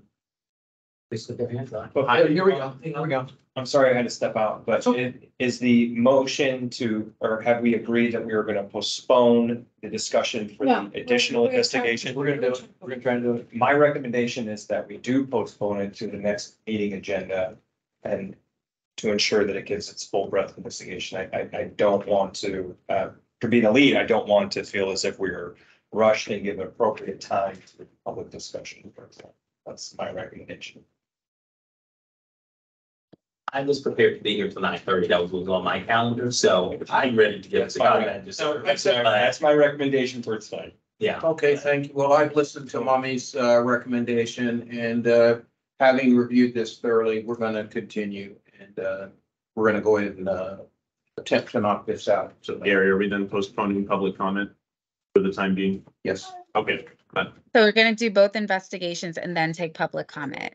yes. And if we could just maybe I will facilitate this in the chat, but anyone that does want to make public comment, I do see one hand raised. If there's anyone else, if you could just comment in the chat, so then I can figure out how much time to allot for it and how much time each person should get, which will be an equal amount per speaker. Okay, we're gonna move to complaint 23 CMPS 32, created August of this year. Our leads were Jim Miller and Julie Evans. So Jim, over to you. That's my chair. Thank you. First, I'm going to start off with the summary, and then from the summary, we're going to talk about the allegations. Just so we're really clear, we start off the onset that this complainant does coincide with the previous discussion, and the relevant policy is personal contacts. So with that context, we'll start with the summary. A community member submitted a complaint to ACPD through the public portal alleging that one of 3 officers who responded to a 911 call after a tow truck ran over her foot, laughed at the complainant, and were unprofessional. A review of the body-worn camera footage indicates that there were initial miscommunications and possibly attributed to the language barrier, the Spanish-speaking language barrier in particular. Specifically, the complainant's initial account of the events was determined by the officers on the scene to be incomplete after speaking with the tow truck driver by the phone and asking the complainant additional questions. The 3 officers determined that no report was warranted from ACPD because the injury was attributed to an accident on private property, which is important context, and not a crime. And because the other interactions between the 2 parties were civil matter regarding that particular private property. In this case, vehicle of the complainant, and also the fact that it occurred on private property, and also the tow truck being private property. Body worn camera footage also indicates that the officers muted their audio while on the scene, which was not strictly in conformance with ACPD policy at the time. Officers 1 body camera footage omits 2 minutes of the subsequent dialogue with the community members, possibly because they, obviously it's an allegation, is because most likely determined that they forgot to turn the device back on upon returning the conversation with others. The complainant alleges that one of the officers violated the personal contacts policy, and ACPD's OPR determination was to exonerate the claim. And the independent policing auditor's report concludes that the allegation is not sustained. So in regards to the kind of discussion questions that were raised during the investigation, we already talked a little bit about the summary of those particular allegations. Language barrier was absolutely a consideration throughout the entire information exchange. Watching the video footage, it was difficult, even the Spanish speaker, to try to really talk through this with multiple people and to get the facts, especially from the complainants. Officers' 1 comments were more than reasonable, given that some of the materials detailed were omitted from the initial account of the accident by the complainant, but were probably more in kind of a confrontational tone than was strictly necessary. Within the body worn camera footage, it does not appear that the laughter was directed towards the complainant, more in the circumstance, less than not laughing at you, but kind of laughing at the circumstance of what actually happened. And it was less of a laugh, more of a kind of a just understanding that that something happened, and it was, I can't explain what made the officer think, but it certainly did not indicate that it was directed towards the plane, not laughing at the person. Stick with that point. The officer's muting does not seem to be muting of the body worn camera footage was less of, not in an egregious way, just more of, nor does it kind of stick within policy in place at the time of the incident, but it was ACPD has recently updated their policy and seems sufficient, and no additional action is necessary at this particular time. Is really the overall standing point for those 2 discussions, at least throughout the discussion of this particular case. From this, I'd like to turn it over to our independent policing auditor to further talk about, or any other particular comments regarding this specific investigation, and to potentially answer any specific questions we may have. With that, Mummy. This one I didn't really have a whole lot to say. I think that the interaction itself, there was nothing, really egregious about it. I think certainly the laughter was a misunderstanding. I think the piece that I kind of centered on was the kind of defensive or kind of accusatory posture that the officers took, specifically the officer that's the subject officer, and that I think the interaction could have gone a little bit differently had they asked the interpreting officer to get information as to why that information was excluded. I think the information could have been excluded for a number of reasons. Maybe she didn't think it was related to why her foot was injured. Also, she wasn't the person that drove the vehicle off the tow truck. There's a couple of different reasons why I think she might not have left that out. But I also looked at the translating officer's kind of verbal and nonverbal cues, and I didn't perceive that officer to think of the complainant as being dishonest, and the 2 people who did were the tow truck driver and the officers. And I wondered if that could have been because of a language barrier. But the reason why I think it's still not sustained for me is that I think there's also a certainly legitimate reason for the officers to have thought that, you know, they were intentionally withholding information because of how just kind of outlandish the circumstances of someone driving a vehicle off of a tow truck, and just, you know, what had taken place here with the foot injury and, you know, all that was going on. And so in a situation like that, where it is not, you know, meeting that preponderance of the evidence standard to sustain, you know, maybe the officers were a little curt. I think there was also a comment of like, you know, when they were engaging in a discussion around how to report out the incident, and you know, easing the kind of anxiety. The kind of undertone was, you know, we don't care about easing the anxiety. So like it was kind of like the interaction with the community member became more of like a kind of like accusatory, or kind of like, you know, less of a positive one, because of the tow truck situation being left out of the story, which could have certainly been intentional, but it also could have just been because of the language and cultural barrier.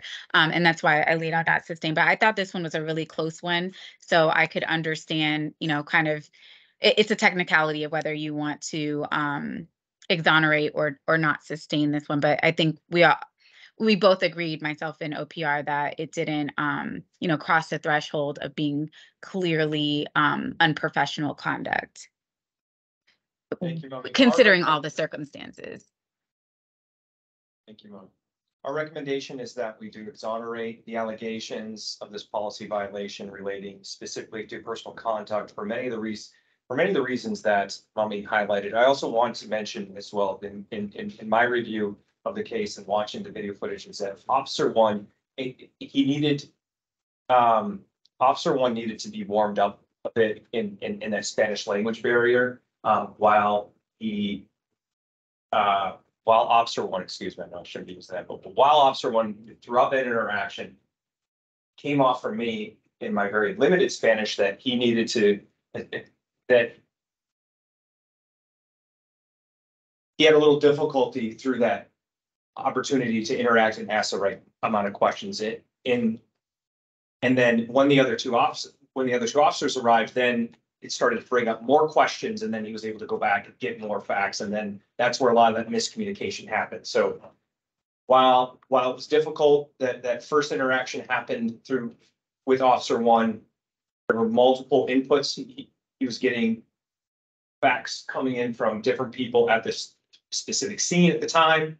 Also getting facts from the tow truck driver, who also expressed some difficulty that, again, the vehicle was pulled off, driven off the tow truck. And then from the tow truck driver standpoint is that during this interaction, somebody came after him with a hammer, which again is appropriate context. So there was a lot of tension that the officers kind of coming to the scene with, and then realizing, you know, again, that the tow truck driver accidentally ran over the person's foot. They determined how it was an accident based off of kind of those other precipitating events. How bad was the injury to the foot? It was, the recommendation from the EMS was to her that she should go to the hospital. But paramedics were able to triage that on scene and to wrap it up. And the recommendations were to go to hospital or to see her doctor. And the sense that you have is that the laughter wasn't directed towards the injury.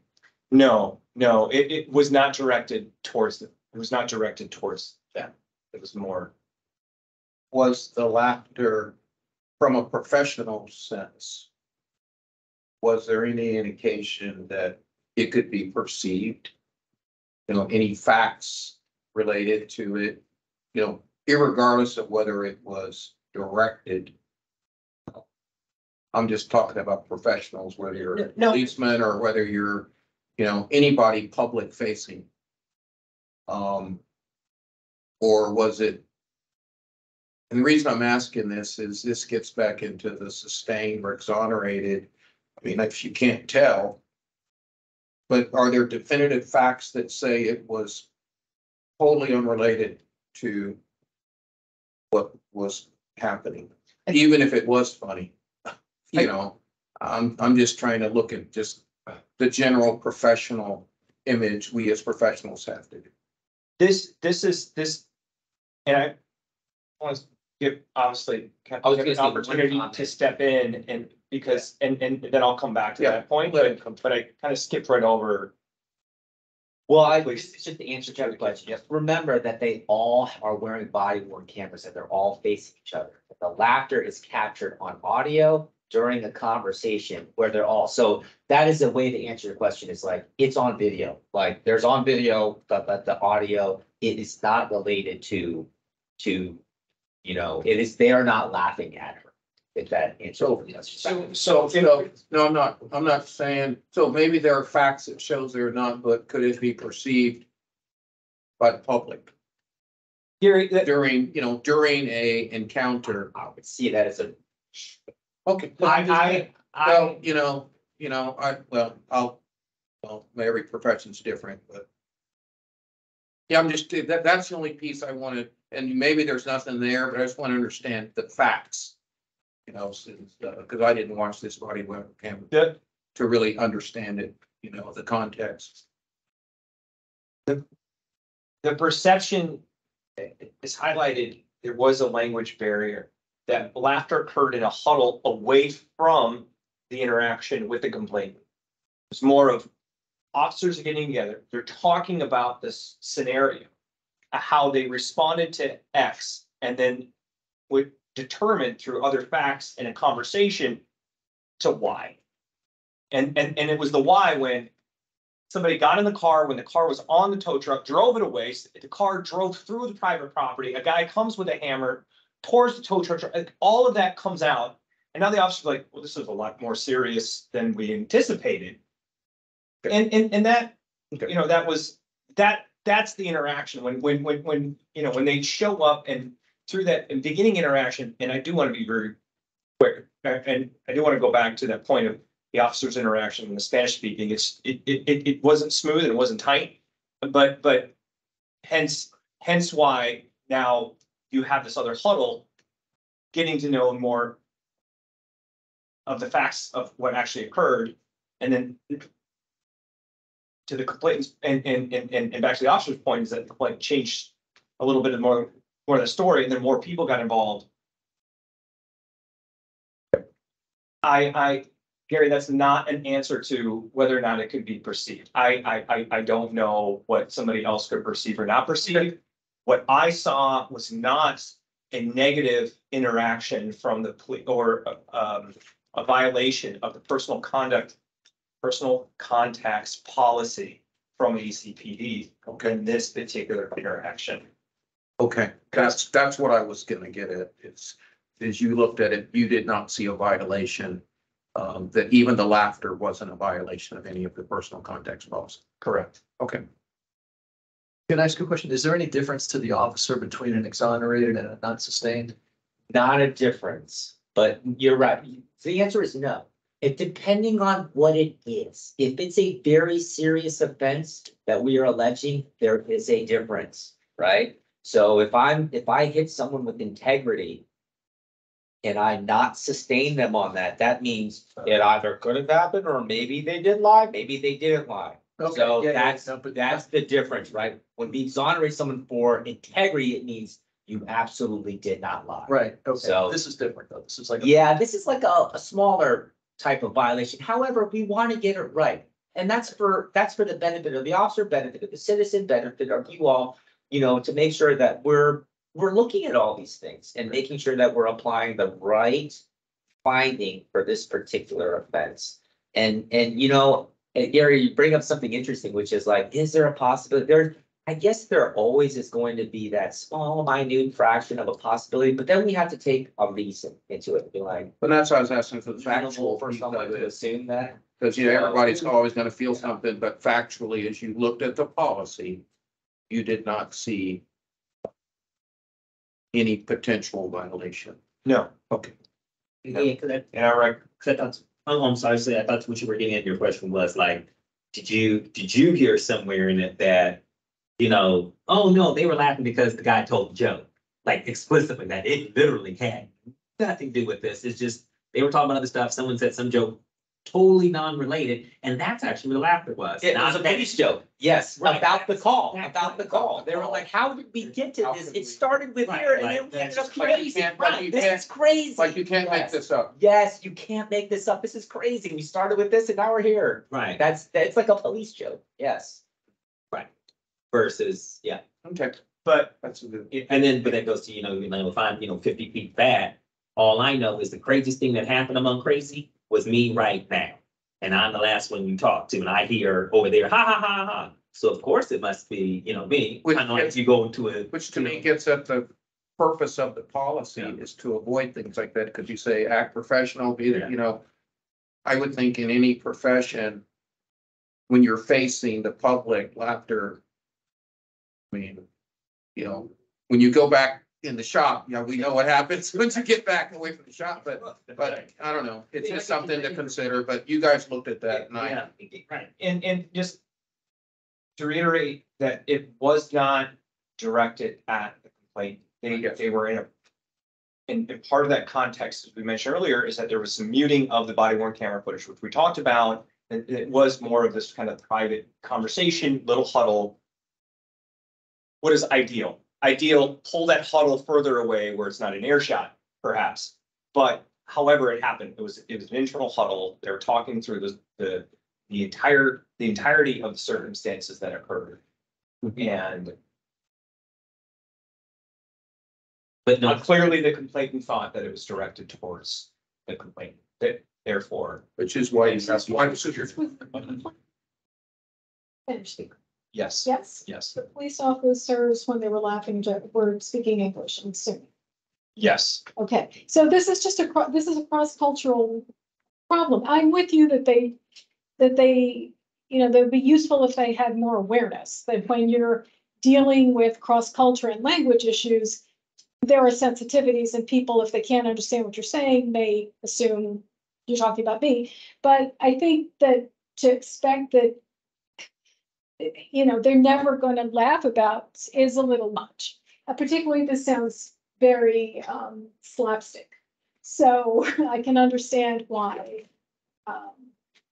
But yes, I'm with you that, and I'm sure you guys work on helping to sensitize them to these cross-cultural issues and maybe, reminding them might be useful, but I don't think they violated either from what you're telling me. Our recommendation is to vote to adopt the recommendation of the COB investigation. Leads both myself and Chair Evans to exonerate the allegations of policy violation relating to personal. versus the OPR is not sustained. No, OPR is exonerated. Same. It was, It's ACPD that says. We should probably hear from Mummy. Yeah, got that, yeah. Should we hear from Mummy now? Yeah. She spoke on Yeah. this one already. She spoke on it. Okay. Yeah, I recommended not Okay, so- sustained yeah, versus Okay. exonerated. it's like, I just want to make sure we got her recommendation was not sustained. That's correct. Yeah. Yes. Okay. Our recommendation is to exonerate the allegations of policy violation. So Tommy said non-sustained because it's not, It's then it's backwards, sitting. it's backwards on Let's this. fit here, it's not They're backwards. correctly, Yeah, is it's that right? backwards, but- Okay, I got it. But Oh, I'm kidding. But Monday, if I'm understanding the not sustained, rather. Could you clarify for me again, then, for the not sustained, if I'm looking at insufficient evidence to prove or disprove? Yeah, so Where I was there looked, insufficiency on? Yeah, that's what I'm I saying. looked at not the conduct of the laughter, because that was clear to me that it was not directed at the complainant, although I agree with Lisa 100%. I think that she could have reasonably thought that it was directed at her, particularly because of the language barrier. And then also in the end, she didn't get an actual report. So she just kind of overall felt like the situation wasn't being taken seriously. But that was, I think, the reason why they didn't take the report made sense. I know that the laughter came as a result of the internal huddle. So I did not focus on that particular piece at all. What I was more so concerned about was the kind of like accusatory, kind of like curt of like, why did you leave things out? Why did you leave things out? Like that kind of hostile kind of interaction that happened after they talked to the tow truck driver. And I think that the reason why I found that to be not sustained was because although I think it could have gone better had there just been like maybe less of a language barrier, more, communication, because even the translating officer said, I think there's been some miscommunication here. So it's possible that, things just didn't get translated, things didn't get captured, but just giving, a community member who may have that, cultural or language barrier, the benefit of, let me ask some more questions like why this information was not shared. I think it was reasonable to think that it was intentionally being left out. And I also think that, it could have gone more positively had they led with curiosity instead of accusation. And that's why I said not sustained. Okay, that's very helpful. And ACPD says not sustained. Is that correct? We say exonerate. And you guys say, oh, so this was switched. Let's make it so misprint. It's wrong here. That's what I Yes, started. why to I figure was out. Got it. confused Okay, too. got it. Switched. Okay. Okay, Mommy, that was helpful. Any other questions Yes, by the but COB? yes, but it's tangential almost. I am trying to recall our training about those body worn cameras. I was under the impression that when you turn them off for personal reasons, that there's a window at which it will actually beep and say, or turn itself, maybe turn itself back on, but it will beep and be like, hey, remember you turned me off, I have to come back on again. Is that, am I misremembering that? That's correct, but it's not just when you mute. The camera vibrates every minute or two to just remind you that you're recording. That's the reminder. So you can mute. If you don't get a reminder on mute, you get a reminder that you have activated your camera and it is actively recorded.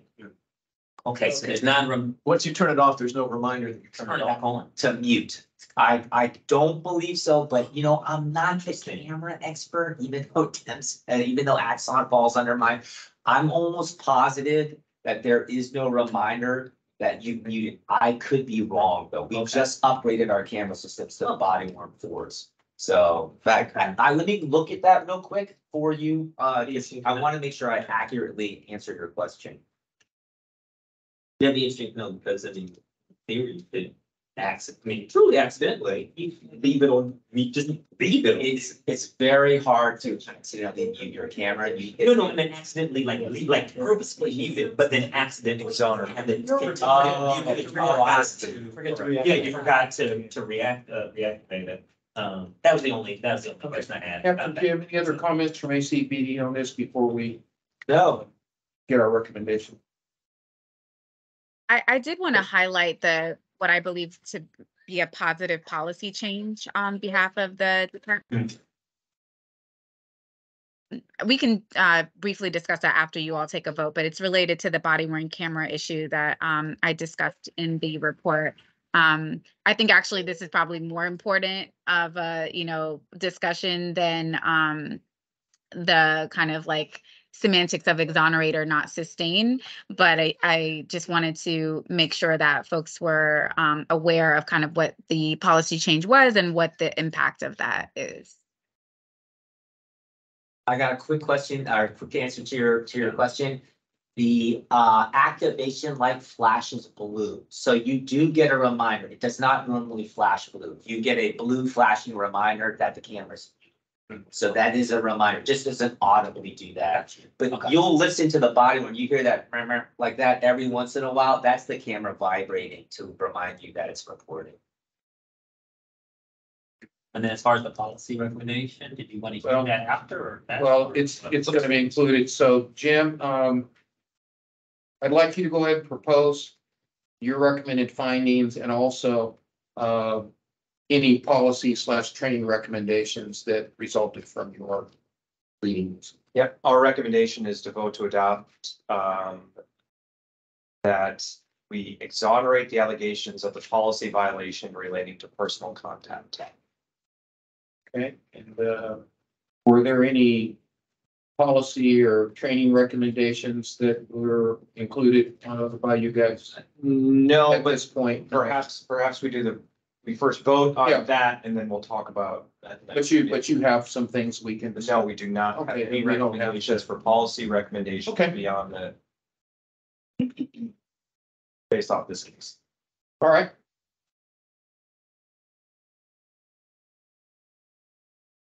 All right, so we're gonna go ahead and vote to adopt the recommendations of our leads, and Julie Evans and Jim Miller to exonerate the allegations of a policy violation related to personal contact. Okay, all those who in favor? Reply with aye. To exonerate? To exonerate? Aye. Aye. All opposed? Abstentions? Okay, it passes. You're adopting recommendations related to exonerate the allegations. Oh, I said, I would like to hear that, I think that you just said, any policy. Well, let's finish this one. Let me finish. Okay, so we're done with that. Yeah, that one. We've got that recorded. Okay.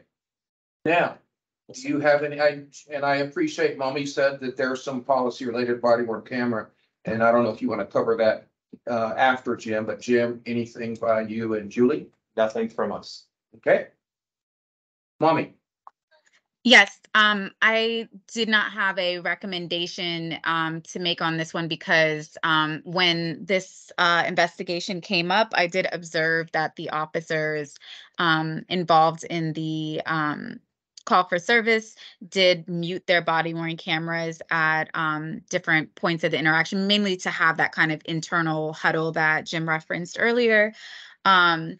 I am a very big proponent of like making sure that the reasons for muting body worn camera are limited and rare, because body worn cameras are extremely important for purposes of accountability and transparency, and for us to be able to do our jobs, and also for training purposes and learning opportunities and that sort of thing. When discussing the policy that was in existence at the time, which is the policy that was attached to my report as an exhibit, the previous policy had a kind of list where it said, but not limited to. So, it starts off by saying in rare circumstances, an officer may mute the camera, and then, a couple of sentences, and then it.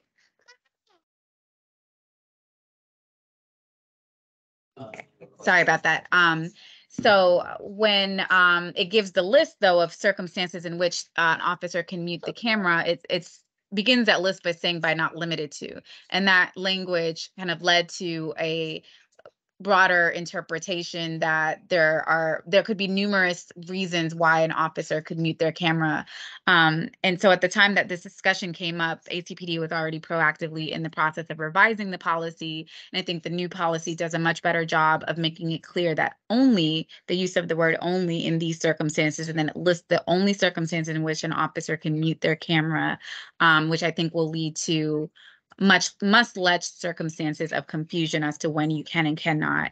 And so I didn't think that it was productive to hone in on that for this particular investigation, because that policy was in the process of being revised. And I think that the fact that the department did that proactively is something to highlight, and that it's going to address the issue on a more systemic level was more of the kind of takeaway that I wanted to highlight, versus honing in on whether or not, even under the previous policy, these officers should or should not have muted their camera.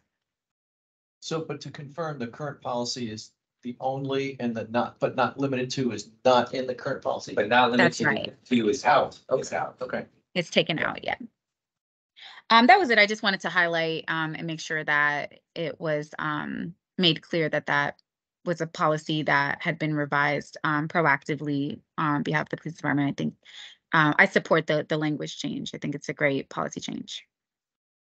You guys do that proactively, or? We've been working on amending the DEMS policy for almost 10 months. But what you see is a version of 10 months of work of amending that policy. When we adopted body worn cameras in 2020, we sort of, plagiarized a couple of policies that were already in existence to help us sort of guide us, but then realized that there were a lot of holes in there. I mean, there were some things that were just clearly not addressed. Do I have to turn my camera on when I'm off duty and I take police action against someone? If that's a stipulation, are officers going to intercede off duty if they see a violent crime happening? Like if I think I'm going to be hit with a DEMS violation, because I don't have my camera with me. Am I going, I mean, I should, but what we don't want to do is create a situation where an officer is second guessing themselves and being like, I don't know if I should get involved in this. I don't have my camera with me. So we went through the policy and started fixing all these things. The muting thing came up as a big point of contention. And we specifically chose the words only because it is important for us to make a restriction that you cannot willy-nilly decide that you're going to mute your audio. It has to be under very specific circumstances, and we're going to tell you what they are, and that's it.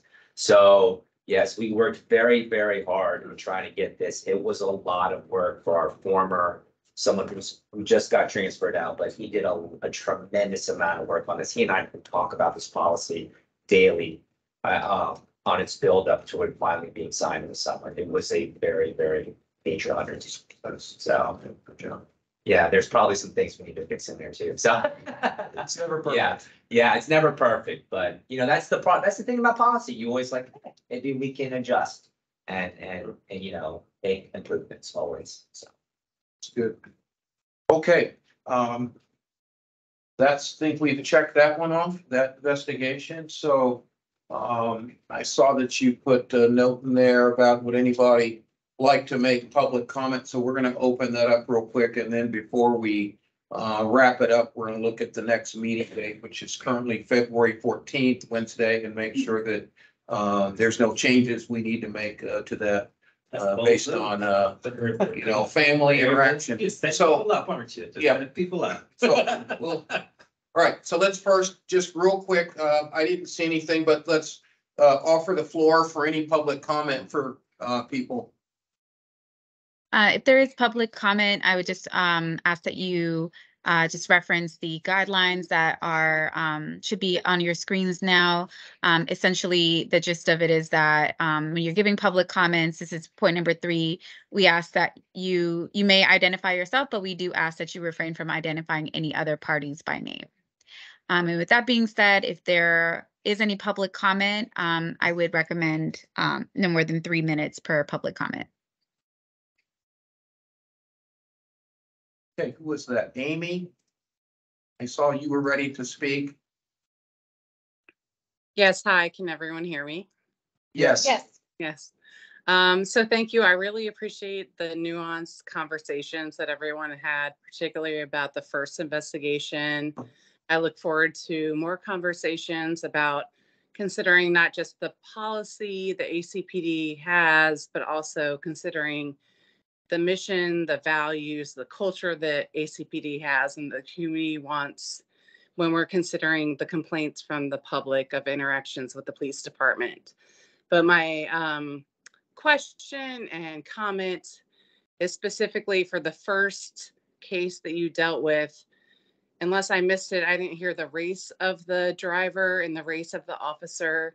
I think it would be important to highlight that in the future and to just consider it. We know that according to the DCJS data that's been collected with traffic stops, that we know that in Arlington specifically, there's been an overrepresentation of Black drivers being stopped in the last 3 years since they've been collecting data. So I would just like to hear that come up as a factor, even if the community complainant is not actually specifically alleging like a racial issue, but just something to mention as a data point and something to consider in the future as to keep it up as a discussion point. So I would like to know the race of the first complainant. And other than that, I would just like it to be considered in the future. Thank you. And I really appreciate all of everyone's hard volunteer work. Thank you. Thank you. Thank you. Is any, Mummy, do you want to comment on those facts?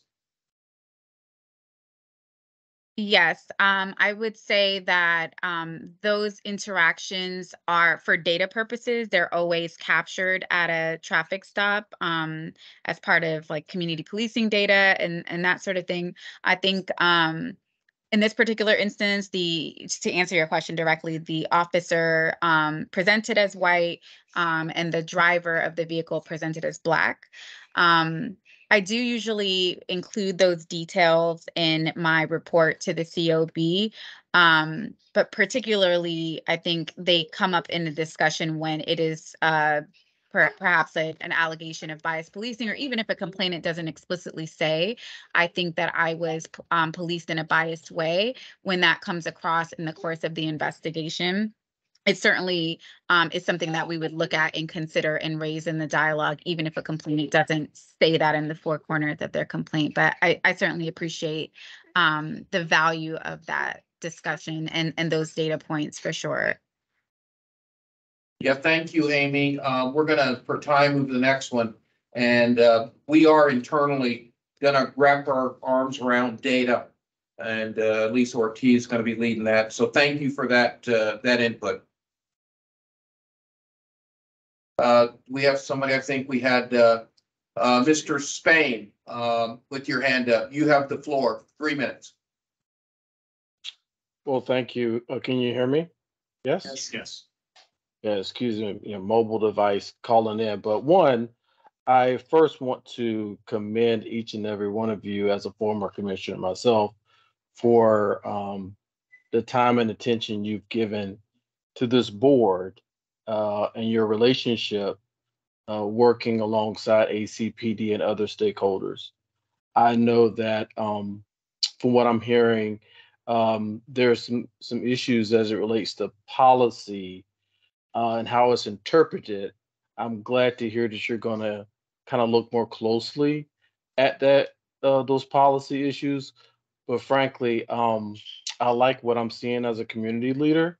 I think we can all grow from this, right? But it has to be open lines of communication. So again, I just want to come on after watching you here tonight and commend you and working closely together and having this relationship, not only just with ACPD, but also extending yourself in the community, right? It does us no good to have these meetings and commissions where we work like in a silo, but the more we can be forward facing and build that level of transparency and trust, then maybe there'll come a time one day when we won't need a community oversight board, right? So thank you for your service, and I just wish you the best. And have a good night. Thank you. Thanks, Mr. Spain. Thank you, JD. Good seeing you. Does anybody else identify yourself with your hand up? If not, I'll give you about 5 seconds here. Okay, thank you. That public comment, very, very useful. So the last thing, the next meeting. So Yes. we need to decide, are we gonna do it on Wednesday, the 14th?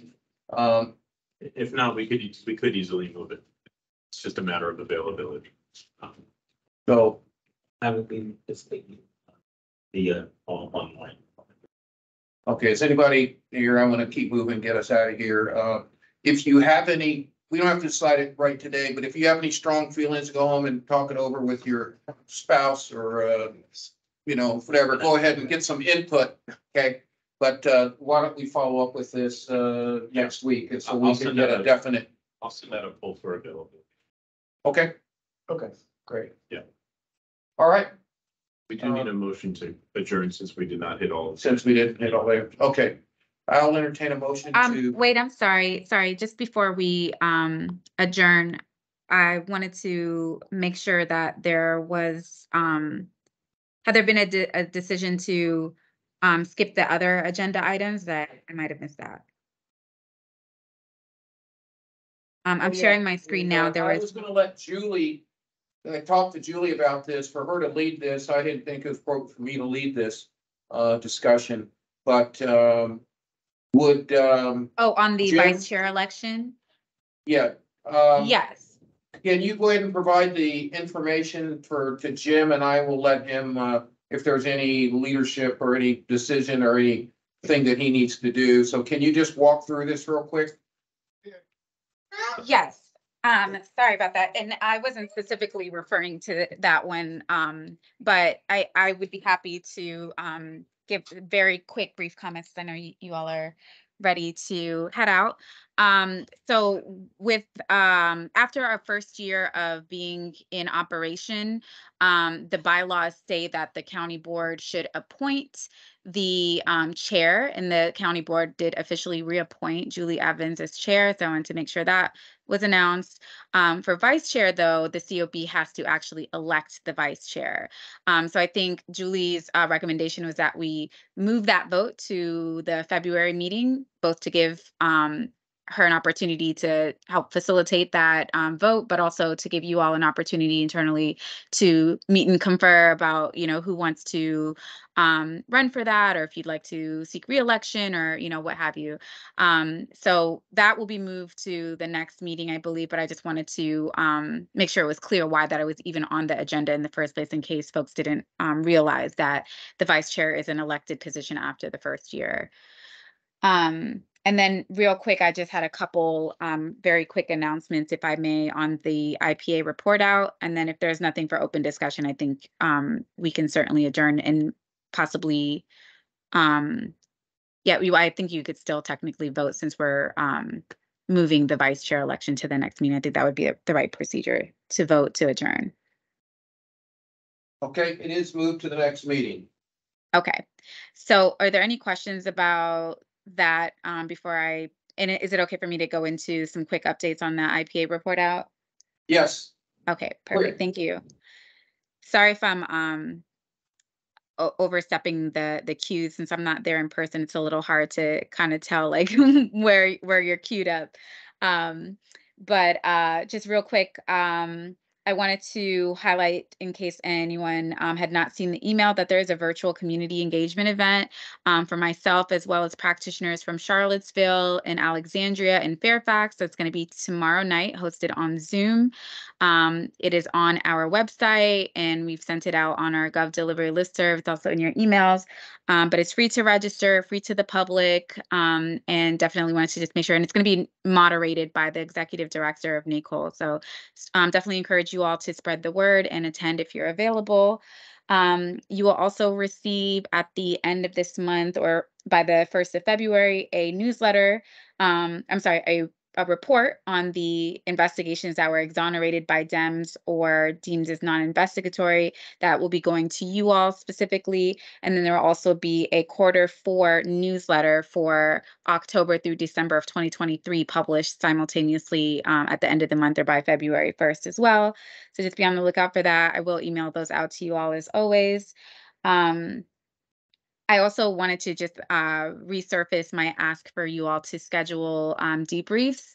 I know that in the beginning, we got a chance to kind of have one-on-ones a lot more, and investigations have had us all kind of, and life has had us all under the water, but it is really important for me to be able to connect with you all and just kind of see how things are going, and if there are any concerns or ways that we can improve, and just get your thought partnership.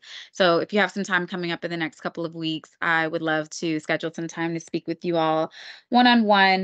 And then the one last thing I wanted to say was budget cycle is gearing up, and Chief Penn and I were talking about the piece in the ordinance that talks about where the police department would do kind of a report out about the previous budget year, which that would usually happen in the fall. We wouldn't have that until later on in the year, but before the budget cycle gets up and running, and certainly would be after they make their proposal to the county board, an opportunity for ACPD to meet with, my recommendation would be possibly 2 members of the COB who are particularly wanting to be leads on like the budget related stuff. That way you all can engage in a kind of, open dialogue in a, question and answer session, and then maybe do a report out during your public meeting. It also would help to, just kind of help with scheduling. But I just wanted to throw that out there as something for you all to consider. It would be something that we probably want to do in sometime mid to late March. But I would, if there are any people who are interested, if you could just let me know, I will help coordinate with you all and Chief Penn, so we can start getting those meetings going and go from there. And that's it. If I'm forgetting anything, it's just because I'm trying to be fast so you all can go home. So forgive me, but if I think of anything else, I will email it to you all. And thank you guys for sticking it through and getting this done today. I just wanted to say that as well. I know we're trying to catch up on backlogs from operationalizing, and you guys really powered through tonight and got through 2 investigations. And I'd love to kind of hear your feedback. Doesn't have to be right now, on how it felt to do 2 in 1 meeting, and if you think that's a pace that we want to keep up moving forward. Okay. All right.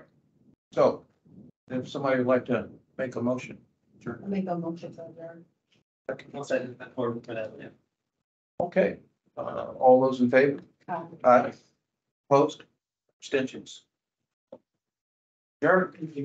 For next meeting, if we could set some time for board members to kind of report out on the office, I guess, soon we've all been started riding along the prior by now, but it's nice, it's just general observations we all had and stuff like that. I'm sure you all had either interesting conversations or experiences or whatever. So, you know, not too much time, maybe 10, 15 minutes. Yeah, just not like an official report, but you know, just something on the schedule, you all just report out any interesting things. That's it. Yeah.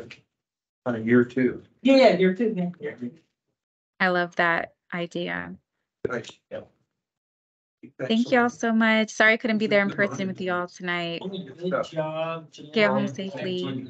Community content and stuff. I even, Monday, you were talking about the NACOL thing. I saw one of our community partner organizations pick that up as advertising. Oh, wow. That's good. Nice, yeah.